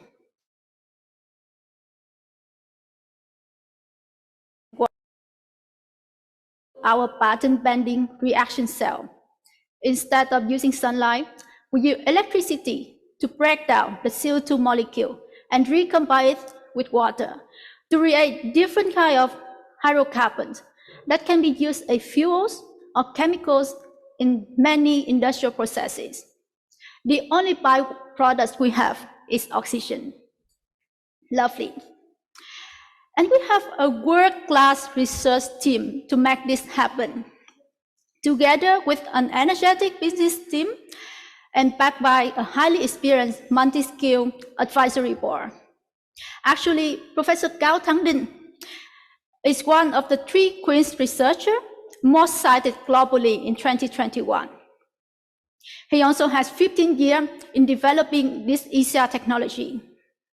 Dr. Tu Nguyen, he also has 12 years researching in clean tech, and he also co-founded 2 startups from his own innovation. I myself have worked several years in material science, and I was the award winner for the Techno Innovation Startup in Switzerland last year, where I did my PhD. So that to say, we understand very well the scale of pathway. Right now, we already proven the technology in the lab. The reaction cell that Tu is holding right now already can reduce about 0.05 kilograms of CO2 per day, which is equivalent to 1 to 2 mature trees without waiting for 10 years to drawing it. What we are working on over the next 6 to 9 months is to scale this cell to bigger size so that it can process around 2 kilograms of CO2 per day. After that, it's just a matter of putting those cells together parallel. And so because the technology is very modular, we can just put more modules like that together to reach the required capacity of the industrial clients. So there is very little technical risk in the scaling up pathway. And once we reach to that state of the industrial scale, we can put our technology in a facility. And here it gets us to a very interesting business model, because it allows us to benefit from both the economics of carbon credit and the economics of the value-added chemicals. So in total, we can generate as much as $12.6 million annual recurring revenue. From that, we can share about $4 to $5 million from that revenue. And I am just talking about one single industrial site. But you know, we have more than 30,000 plants like that globally. And I'm only counting the heavy CO2 emitting industry, like cement, oil and gas, steel processing, waste management industry. There are the more industrial sites that can benefit from our technology. So the total market is a multi-billions dollar. And actually, we already got the expression of industrial interest from several companies. The reason that they are interested in our technology is because we definitely have a competitive advantage. All the competitors in this marketplace usually have technical problem with design a highly stable catalyst using inexpensive materials. Most of them have the problem dealing with the product purity and the impurity in the CO2 source. but Cooltec figures all of that is still out. So over the last 3 months, we have progressed significantly. From this cell, we are working now to make it bigger, literally to a size of like a notebook that you are looking at, with a capacity of around 70 mature trees. With the proceeds from this competition, it could help us to accelerate the scale of production.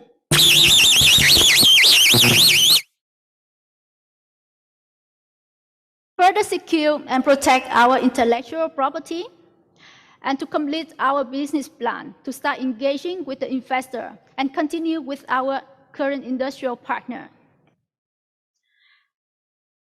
To end my presentation, I'm not saying that alone Cooltec can solve the global warming, but I believe that once we figure out how to make CO2 reduction profitable, together we can have fixed the climate change. Thank you very much for your attention.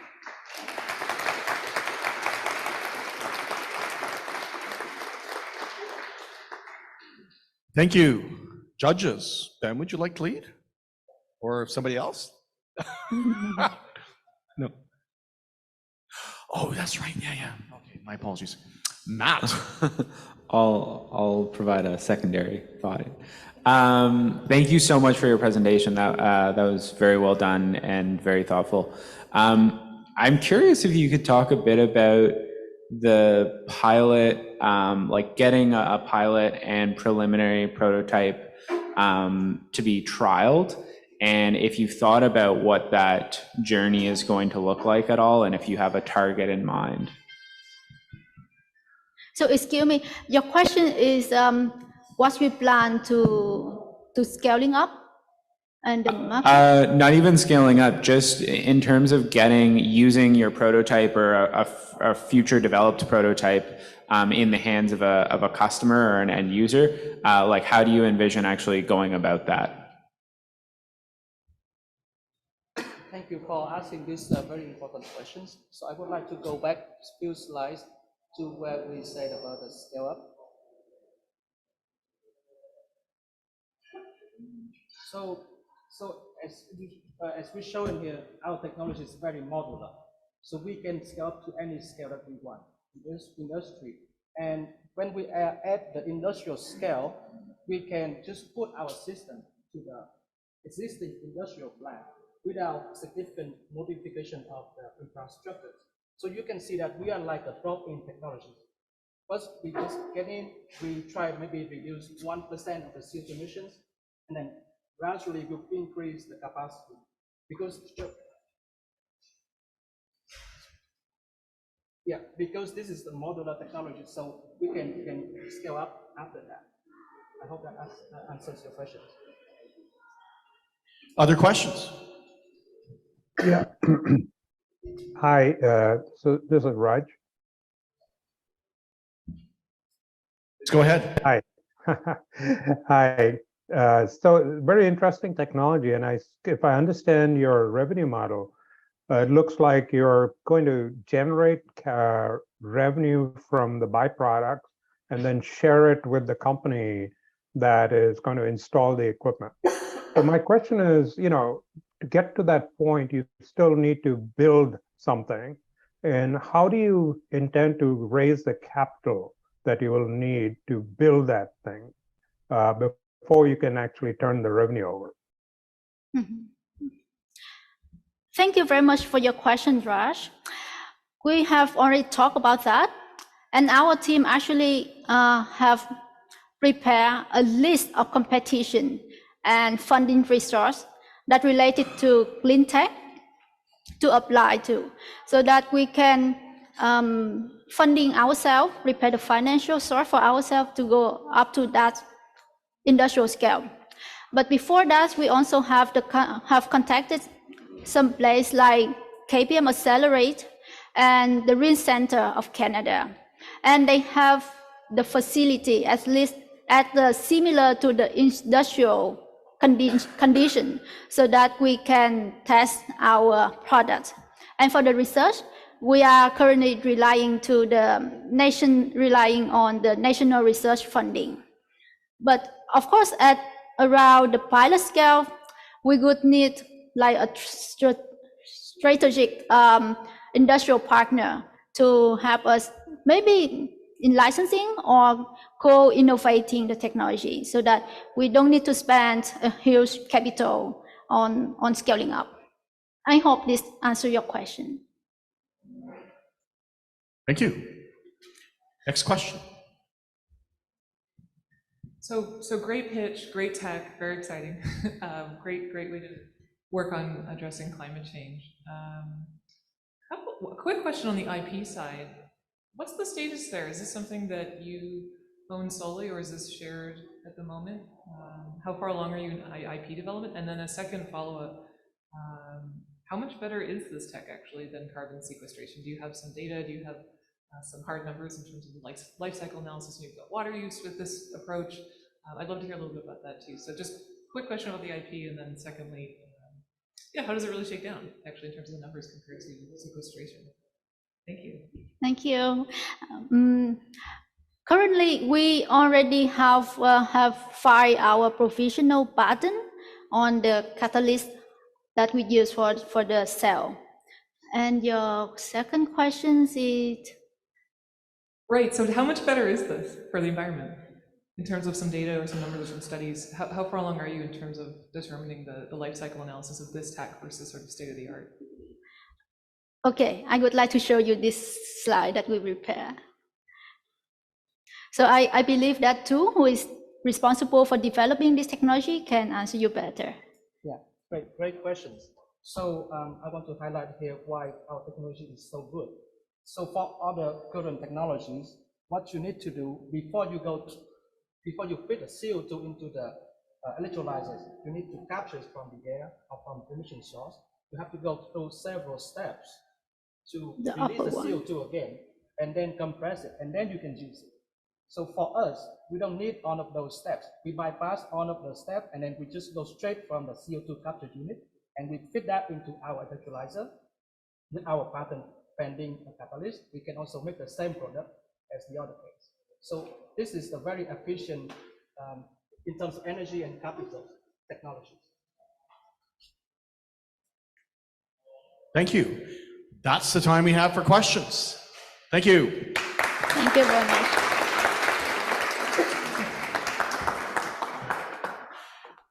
Up next, we have another virtual pitch and Kwela Brews. So if we could tee that up.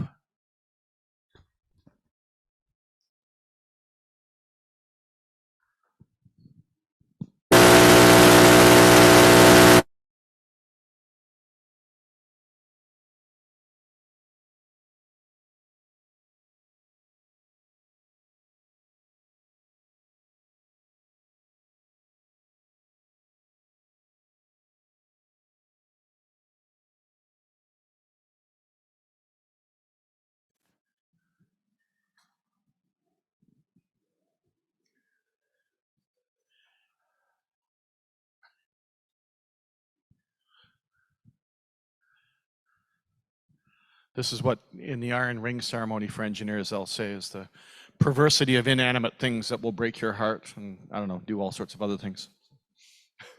That's all I remember.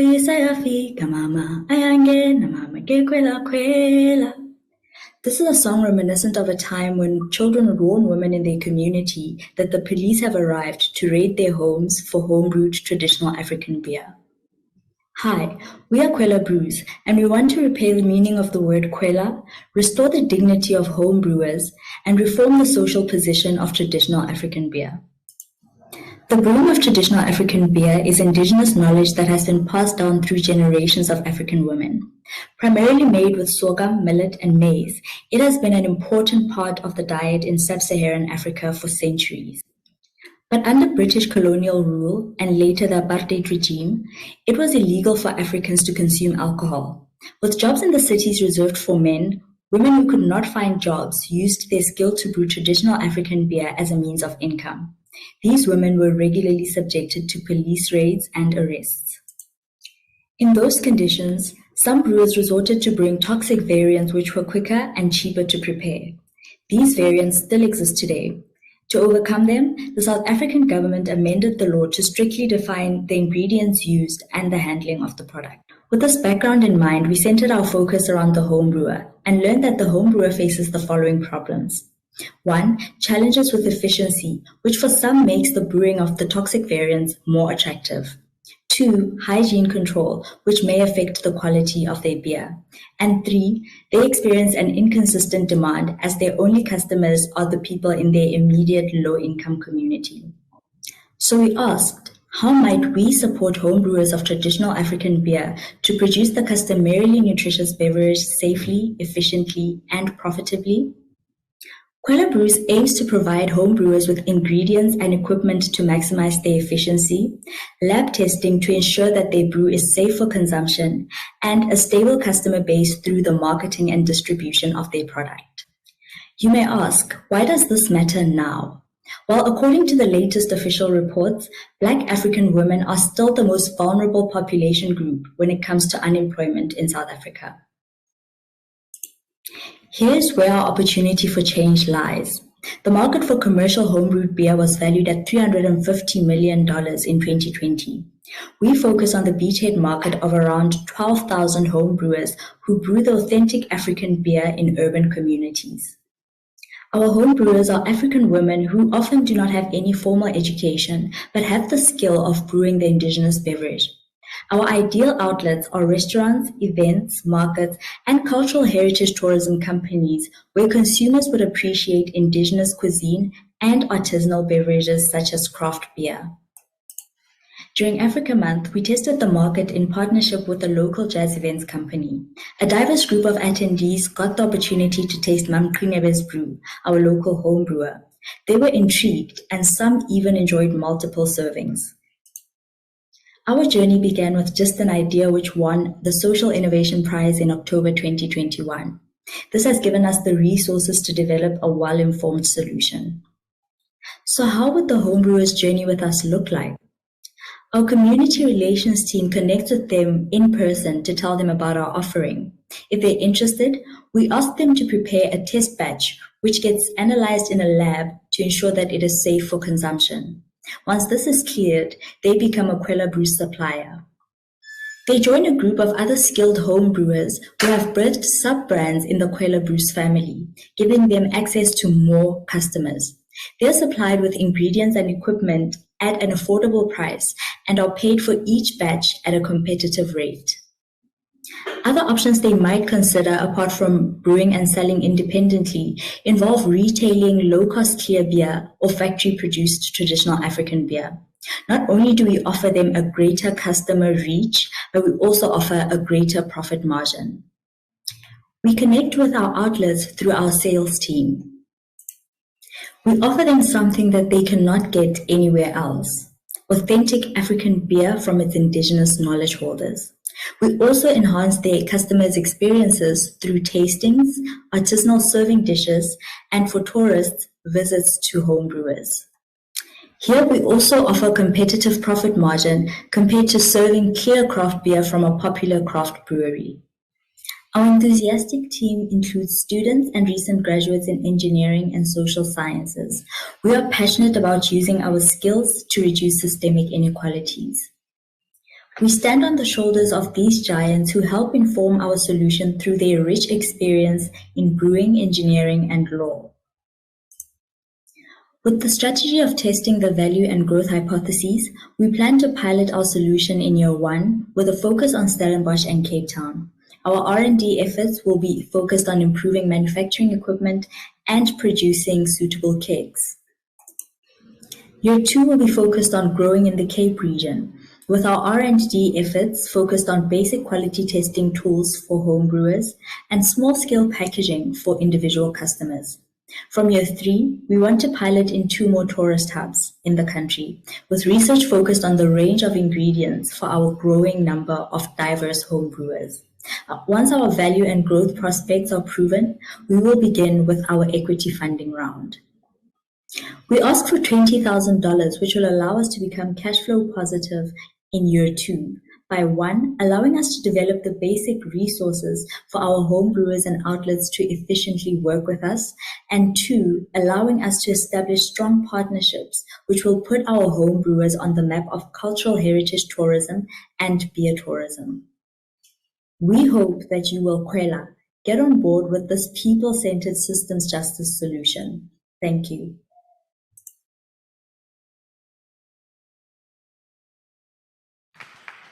Thank you. Questions from the judges? Who'd like to go first?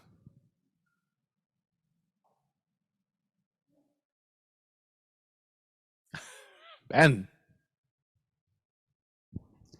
That's a great presentation. Thanks a lot.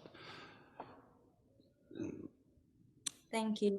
Yeah, I'm curious to learn more about the sort of like relationship between the brewers and the customers and where you position yourself therein. What I took is you're enabling their existing business practices by giving them access to ingredients, equipment, and testing, and then marketing. So does that mean that you're sort of like a middleware, kind of just helping them do what they already do better? And how can you connect that to the overall, the theme that I took away, which is very compelling, is this sort of the cultural heritage, female empowerment, entrepreneurial home-based enterprise, like give a viable livelihood to these folks and celebrate culture at the same time. How do you stitch those two together?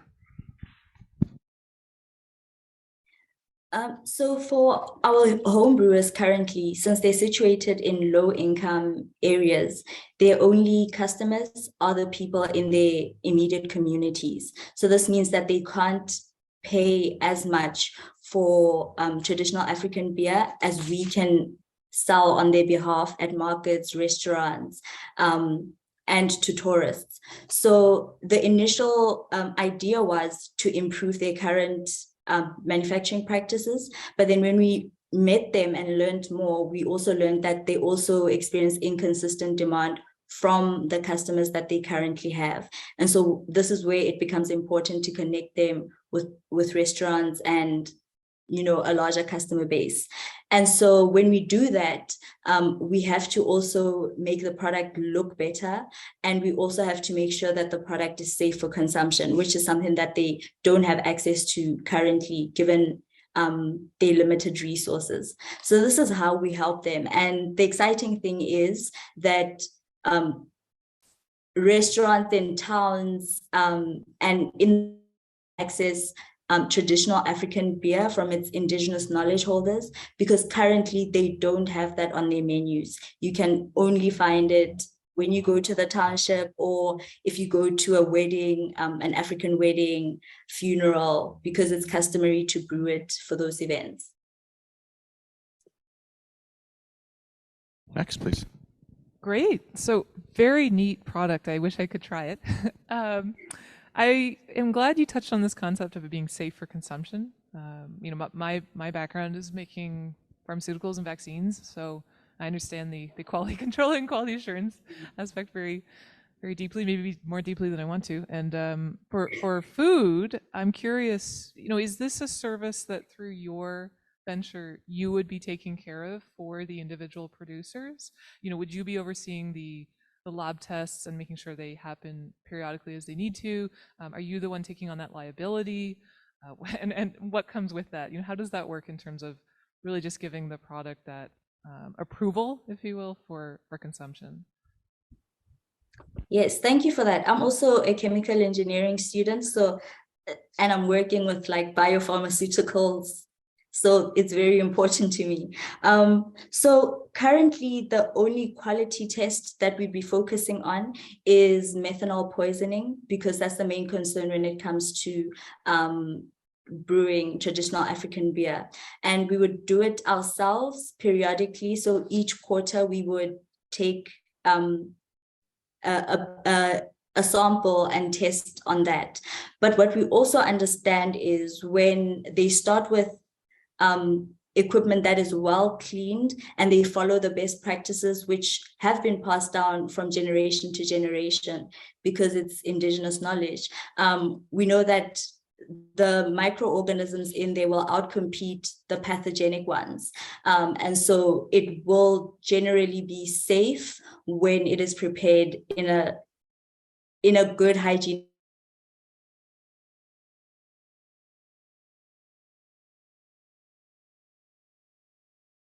I think we lost some bandwidth there. So maybe give it a chance to,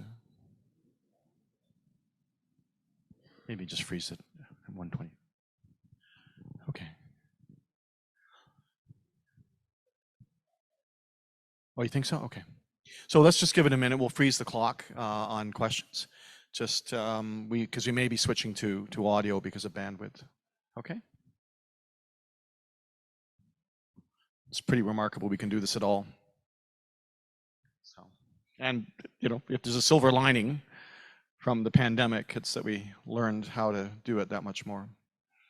And in the fall of 2020, with my second stats class, had a talk from engineer Benamagisha at Kampala, and actually Hugh Cameron knows. And the only thing is you're not allowed to point that to the back of my head.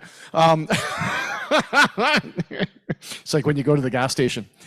Okay, so we've frozen the clock, and so we're going to now go to the next question. And I don't know, I think, Brian, did you have a question? Okay. Hi, thank you so much for that presentation.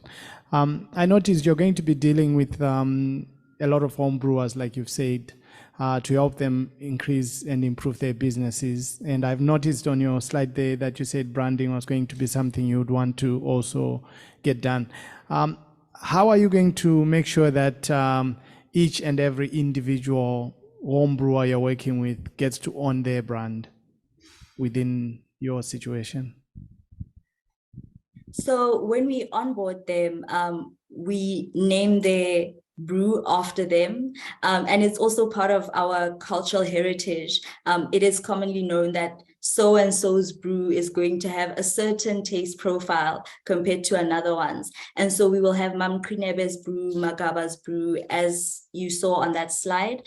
And when we distribute it, we will always have the name of the home brewer there and the taste profile of their beer. And this will allow restaurants as well to also know, oh, my customers like this home brewer's brew, and they can also select that. That is how we keep that consistent. Yeah.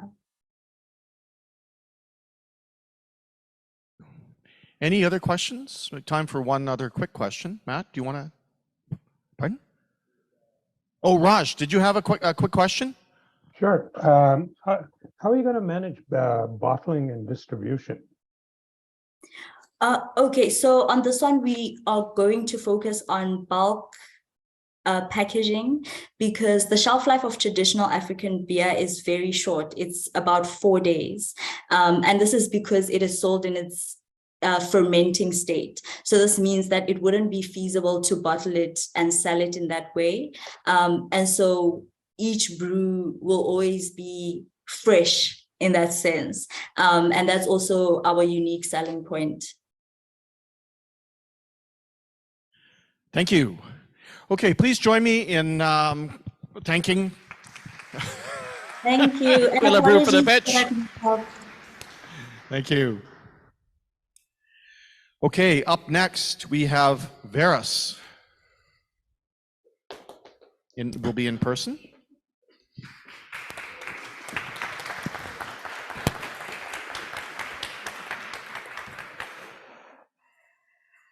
Good afternoon, audience, judges.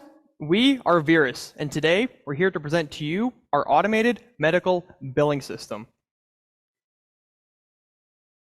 In Canada, physicians get paid on a per patient, per appointment basis, and what they bill is a set of codes. Each one of these codes represents a different component of the appointment, and they all have their own set of rules that the physician must adhere to, as well as their own unique monetary amount. These codes are generated by the provincial government for physicians to use. In practice, this looks like physicians either looking through a dense rule book of all possible codes, or using a cheat sheet whipped up by the departments of commonly used billing codes. The physicians then look over them, find some codes that they would like to bill, check to see if they are valid, and then bill them. There are a few drawbacks to this solution. Foremost is it's very complicated and time consuming. Physicians spend lots of time validating rules or codes that they can't end up billing. They also miss out on codes as they cannot include every code that they would like to bill on the cheat sheet. Another problem with this is it's extremely error prone. Since physicians are manually doing the rules by hand, whenever they make a mistake or something, which happens because it's human error, government will reject their claims. Behind me, there are two codes, A345 and A348, which bill for $152 and $36 respectively. If you were to bill A345 and not adhere to every one of its several rules to an absolute T, the government would reject that code and round down to the lowest paying code in that category with a loss of $116 just like that. This is the problem we are trying to solve. It is a problem with both time and money for physicians. We've come up with a solution, an automated medical billing system, an application which will take the grunt work off of physicians and place it onto the computer where it belongs. How does this work? Let me explain.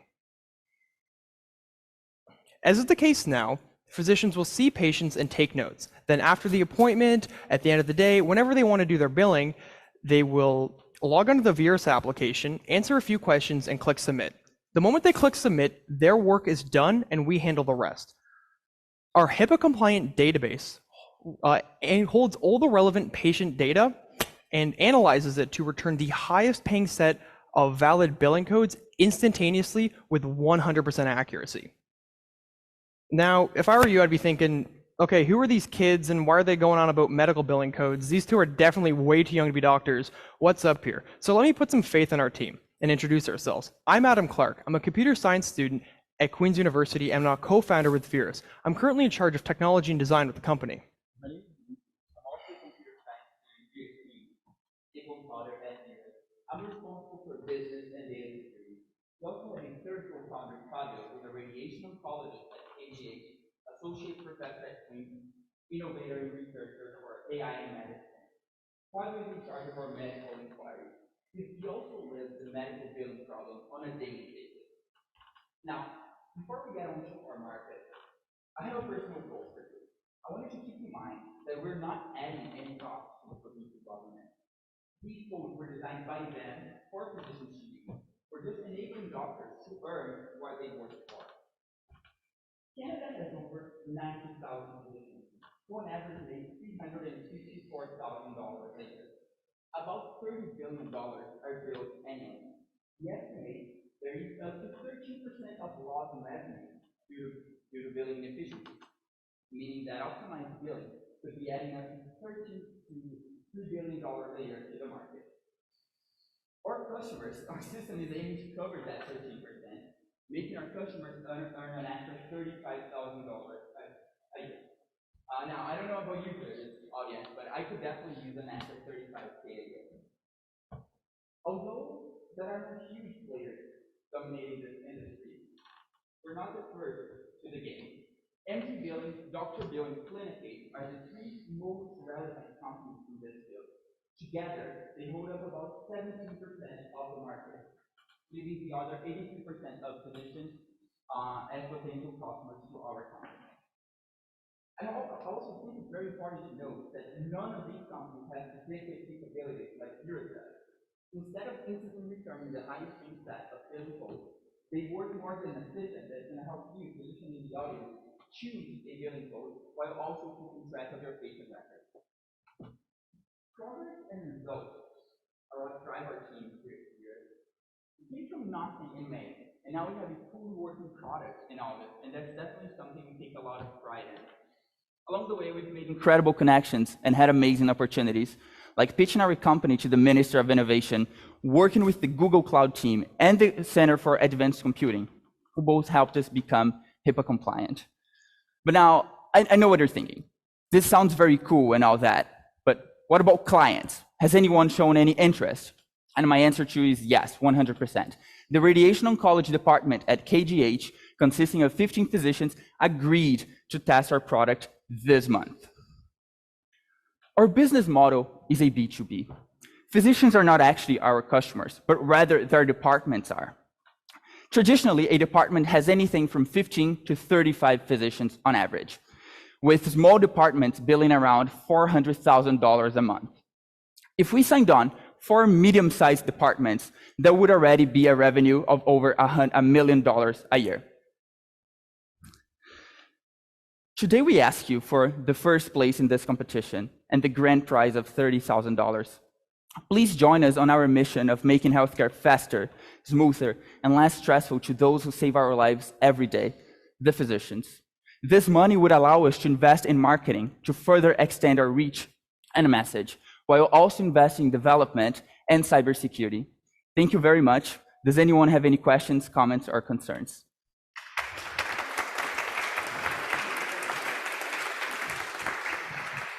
Thank you.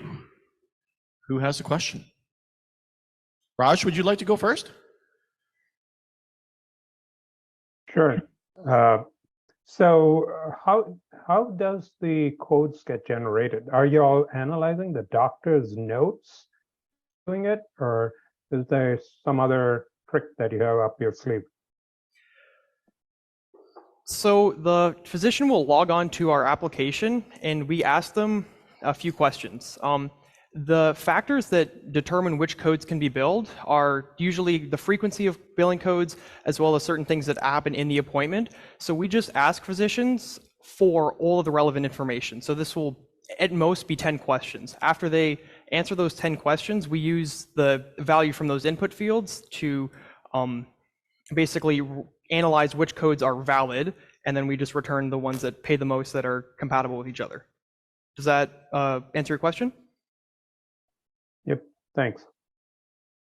Thank you. Other questions? Matt? Yeah, thanks a lot, guys, for the presentation. Really cool space, and I think definitely in need of products like these. I was wondering if you could expand a bit on the use of proceeds, especially with the trial coming up with KGH, like how will the results of that and this money potentially move the business forward? Okay, so this would help us, as we said, to invest in marketing because we need to pay ourselves. We also want to hire someone to take care of the company. Need people 24 hours because physicians work 24 hours. So when they have rejected claims, we need to be there at that moment and be able to, take their claims and their complaints or anything they have. Does that answer your question? Thank you. Thank you. Can I just add something there? It's Fabio here. I'm joining online. Go ahead. Okay, and that will also help us to improve our system and to improve our ability to get information, to understand the codes, and to automate it in a better way that will save more time and that will make bidding more accurate. Thank you. Other questions? Alison? So congratulations on so much progress in such little time. That's amazing. Is this algorithm something that you developed yourselves entirely from May onward? Yes. Wow. Okay, so you own the algorithm, so to speak. Yes. And is that just trade secret right now, or do you have any sort of IP around that? What's your strategy there? We don't have any IP.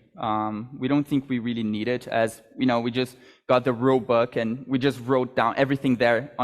We just translated to code. Okay, and what are the next few big milestones for you guys coming up over like maybe 6 months to 12 months? We really want to, as of right now, our application works better for radiation oncologists. So I would say our focus number one is definitely getting the radiation oncologists, but also developing our application for other specialties. Yeah, we want to target all of them at some point. And the challenge there, sorry to interrupt, is that the challenge there is that every single specialty, they have special codes, and then like various will need to learn from these different specialties so we can add these codes to our main algorithm. Can I ask a follow-up question? Please. Yeah, so have you all analyzed, you just mentioned radiology. Have you all analyzed the spectrum of different services to see which one would be the most lucrative to get started?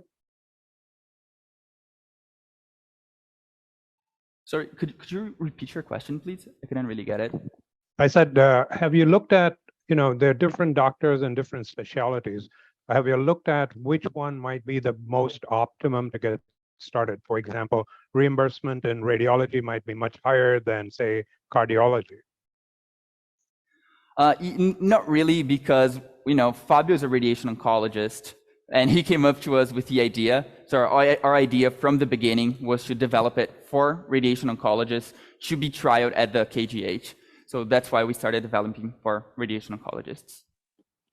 And adding to that, other specialties, they are more complex and they are larger. So radiation oncology is a good MVP, so we can see our product working, we can develop it better. So when we go and tackle like bigger specialties like internal medicine, cardiology, or surgery, we'll already have gone through some initial phases, and that will be much easier for us to evolve and then tackle bigger, more challenging markets.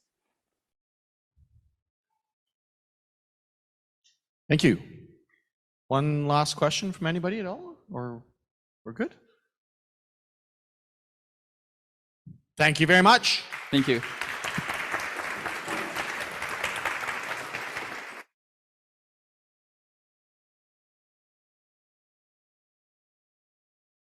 Not see that. Okay, which brings us to the last pitch before the next intermission, which is Lotana, and it's going to be virtual. I think this one is going down in the annals of my fumble-fingered. Anyway, thank you for bearing with me.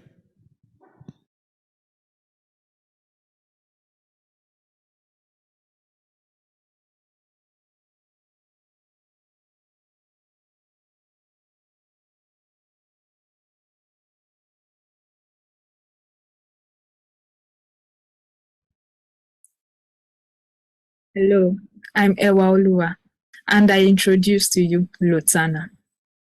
Growing up, I always had a picture of the woman I wanted to be.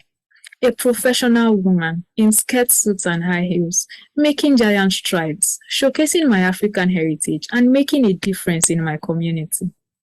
It's been many years and not much has changed. I'm at the verge of graduating with flying colors. And yes, there's the skirt suits and moderate heels, but there are no corporate ready-to-wear pieces showcasing who I am as an African woman. Let me explain. At the heart of Africa is its creativity, and at the heart of Africa's creativity are its locally made fabrics.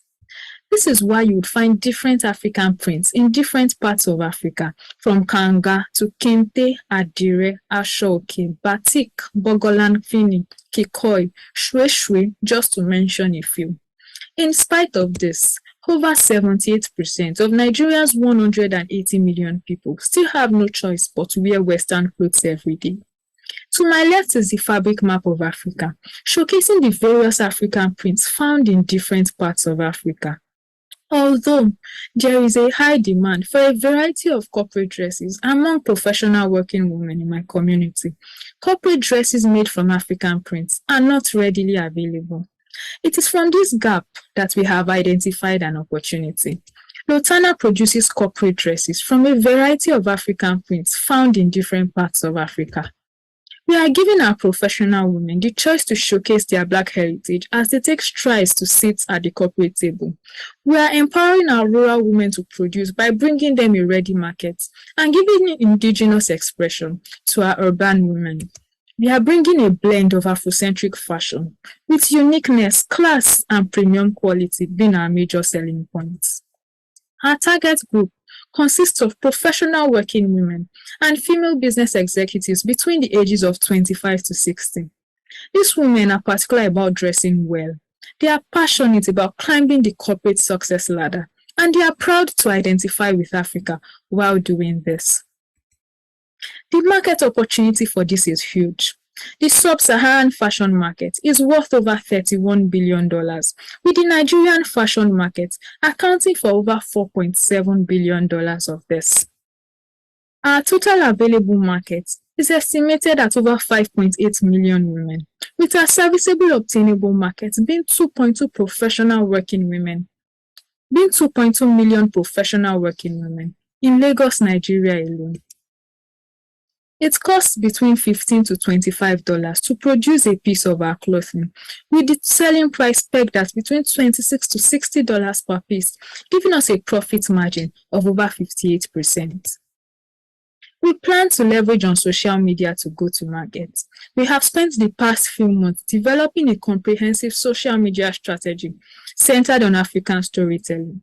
We are pushing the narrative that African women can bring their whole selves to work and they can be proud to showcase their African heritage wherever they find themselves.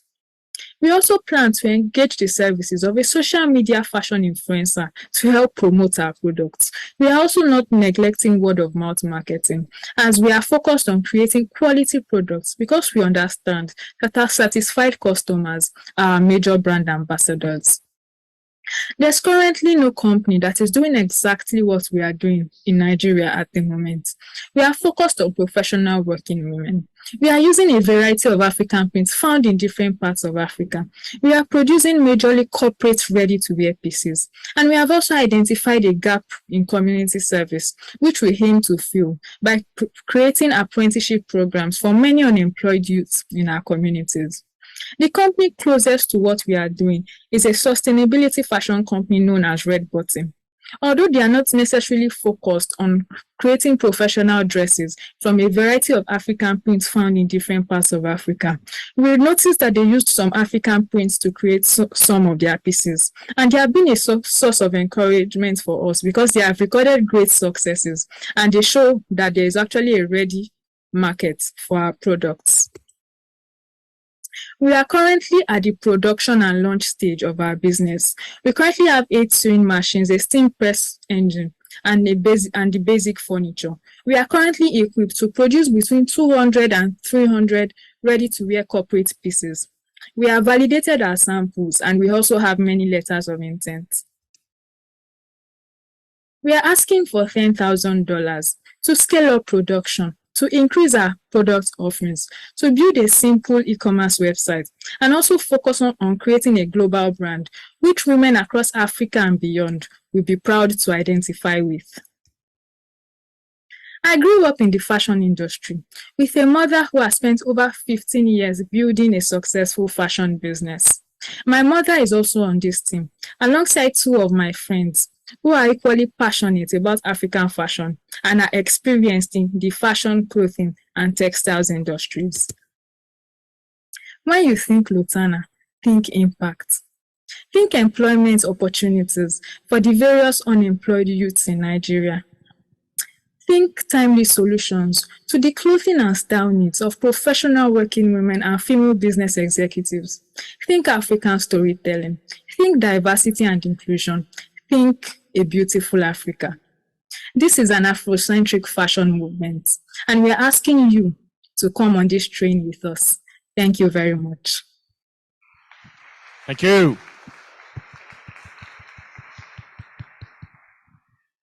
Questions? Ben, you look like you're ready. Thanks, Lua. That was a great presentation. Can you talk a little bit more, please, about the sourcing from rural women producers and the quality assurance and quality control processes associated with that? Yes, thank you very much. Here in Nigeria, there are actually a number of African prints that are produced here in Nigeria.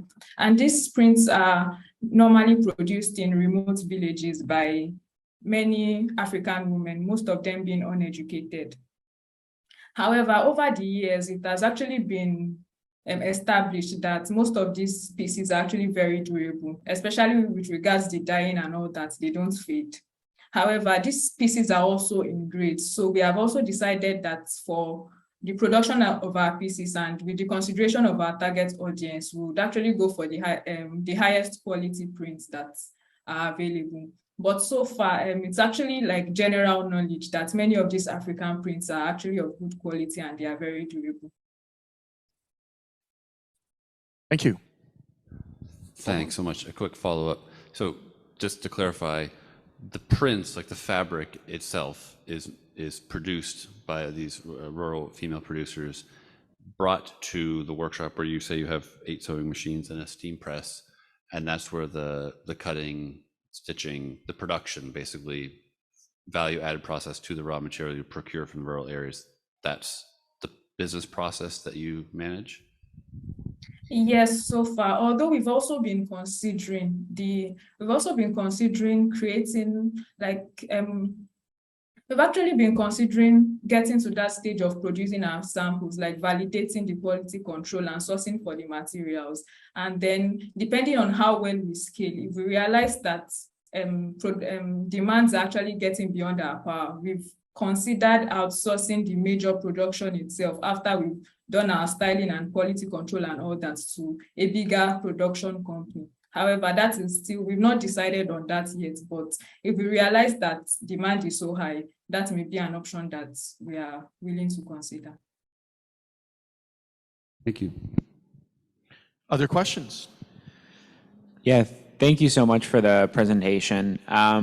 I'm curious to learn a bit more about how you're currently marketing to customers. You just mentioned, having quite a bit of demand, and I'm curious how you're reaching customers right now, if that process is efficient or if it's going to need to evolve.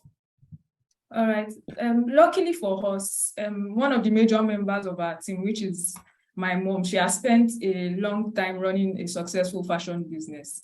However, many of our customers have actually been demanding for corporate dresses, especially something different and unique. So we actually have a ready customer base by proxy from my mom's fashion business. Apart from that, many of us, most of the people on my team are actually professionals. So we're actually in the midst of our target market. And word of mouth marketing has been very helpful so far. But we actually intend to scale up on social media, but we've not been able to really go out much because right now we are a bit constrained by finances, and we are afraid that if we go out and if we become so loud, there might be so much demand and we may not be able to meet up with supply. And that's actually one of the reasons why we are here. Thank you. Other questions? Brian, did you have a question? Yes, thank you. So are you at the moment just limiting your actual market to just Lagos only, or are you looking to go into other markets within Nigeria itself? We're actually looking to go into other markets as we scale, but at the moment we are choosing to start with professional working women in Lagos, Nigeria, and other cities close to Lagos, Nigeria for ease of logistics. This is Raj. It's a beautiful presentation, really you have a lot of emotional ties to what you're doing. The previous question kind of leads to my question, which is, how are you going to take care of distribution and actual logistics? You're making everything centrally. How are you going to go and send it out to the customer? What platform are you going to use for that? At the moment, our plan is to use, there are actually many logistic companies in Lagos, Nigeria that also travel, and even when it comes to sending some of our products out of the country, we have companies like DHL and all that are quite easy for us to partner with. But there are actually many logistic companies in Nigeria that can help with delivery of our products. So we've not identified that as a major challenge so far, because there are actually also so many businesses that have logistics challenges and they've been able to pull through. But we just plan to actually leverage on logistic companies in Nigeria at the moment. And your pricing includes the cost of shipping, that when you had $25 to make the product and $60 to sell it, so that includes the shipping costs in it? Yeah, the logistic costs within Nigeria, there's not much need for shipping because it's basically road transportation around here. But so we've not really factored in the shipping aspects for international clients. but maybe the price might differ a little. Thank you. And that brings us to time. So if you could join me in thanking for the pitch. Thank you very much. And it brings us to the next intermission. 15 minutes. Okay, we will be back at 5:30 sharp, and we will be on the home stretch.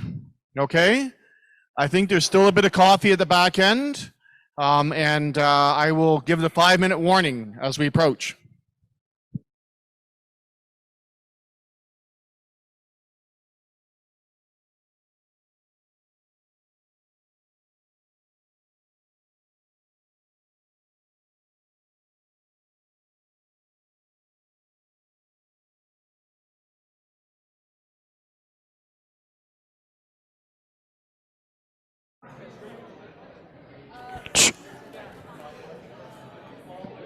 Check, check, check, check, check.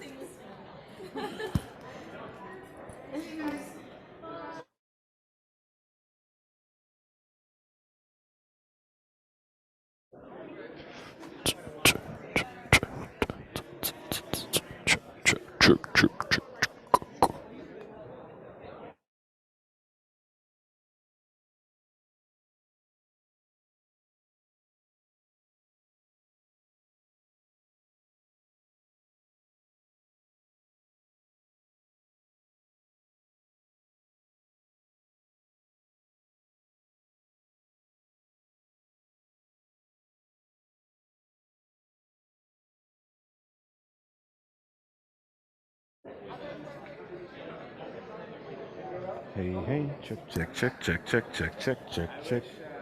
Hey, hey, hey, hey, hey, hey, hey, hey, hey, hey, hey, hey, hey, hey, hey, hey, hey. Turn it up a bit. Like this doesn't sound loud at all compared to what we had before. Are you seeing signal? Hey, hey, hey, hey, hey, hey. Check, check, check, check, check, check, check, check, check. Yeah, I know. Your mains are muted.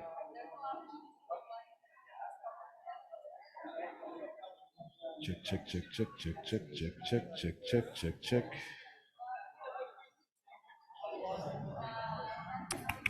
Check, check, check, check, check. Hey, hey, hey, hey, hey.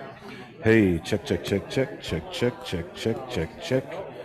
Check, check, check, check, check, check, check, check, check, check, check, check.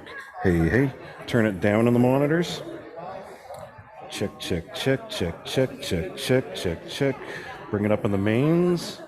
Check, check, check, check, check, check, check. Hey, hey, hey. Check, check, check. You can hear better than me. I'm wearing it. Does it sound like we got volume there? Check, check. Okay.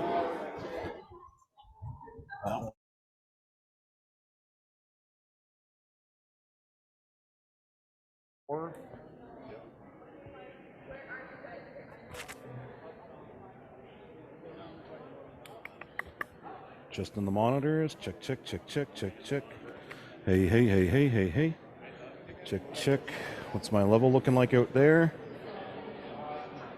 Check, check. Hey, hey, hey, hey, hey, hey, hey. Check, check, check, check, check, check, check, check. Gain it up a hair more.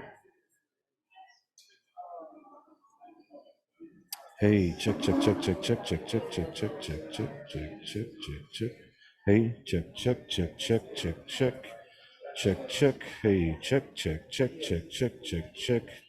Check, check, check, check, check, check, check, check, check.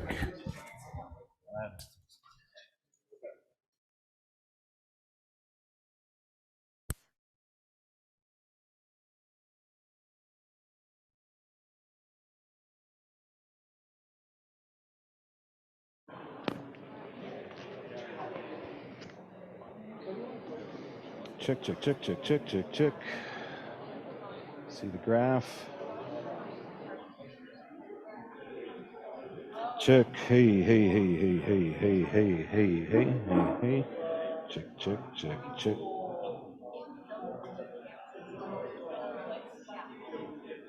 Hey, check, check, check, check, check, check, check. Check, check, check, check, check, check, check, check, check. Okay, there's enough to work with.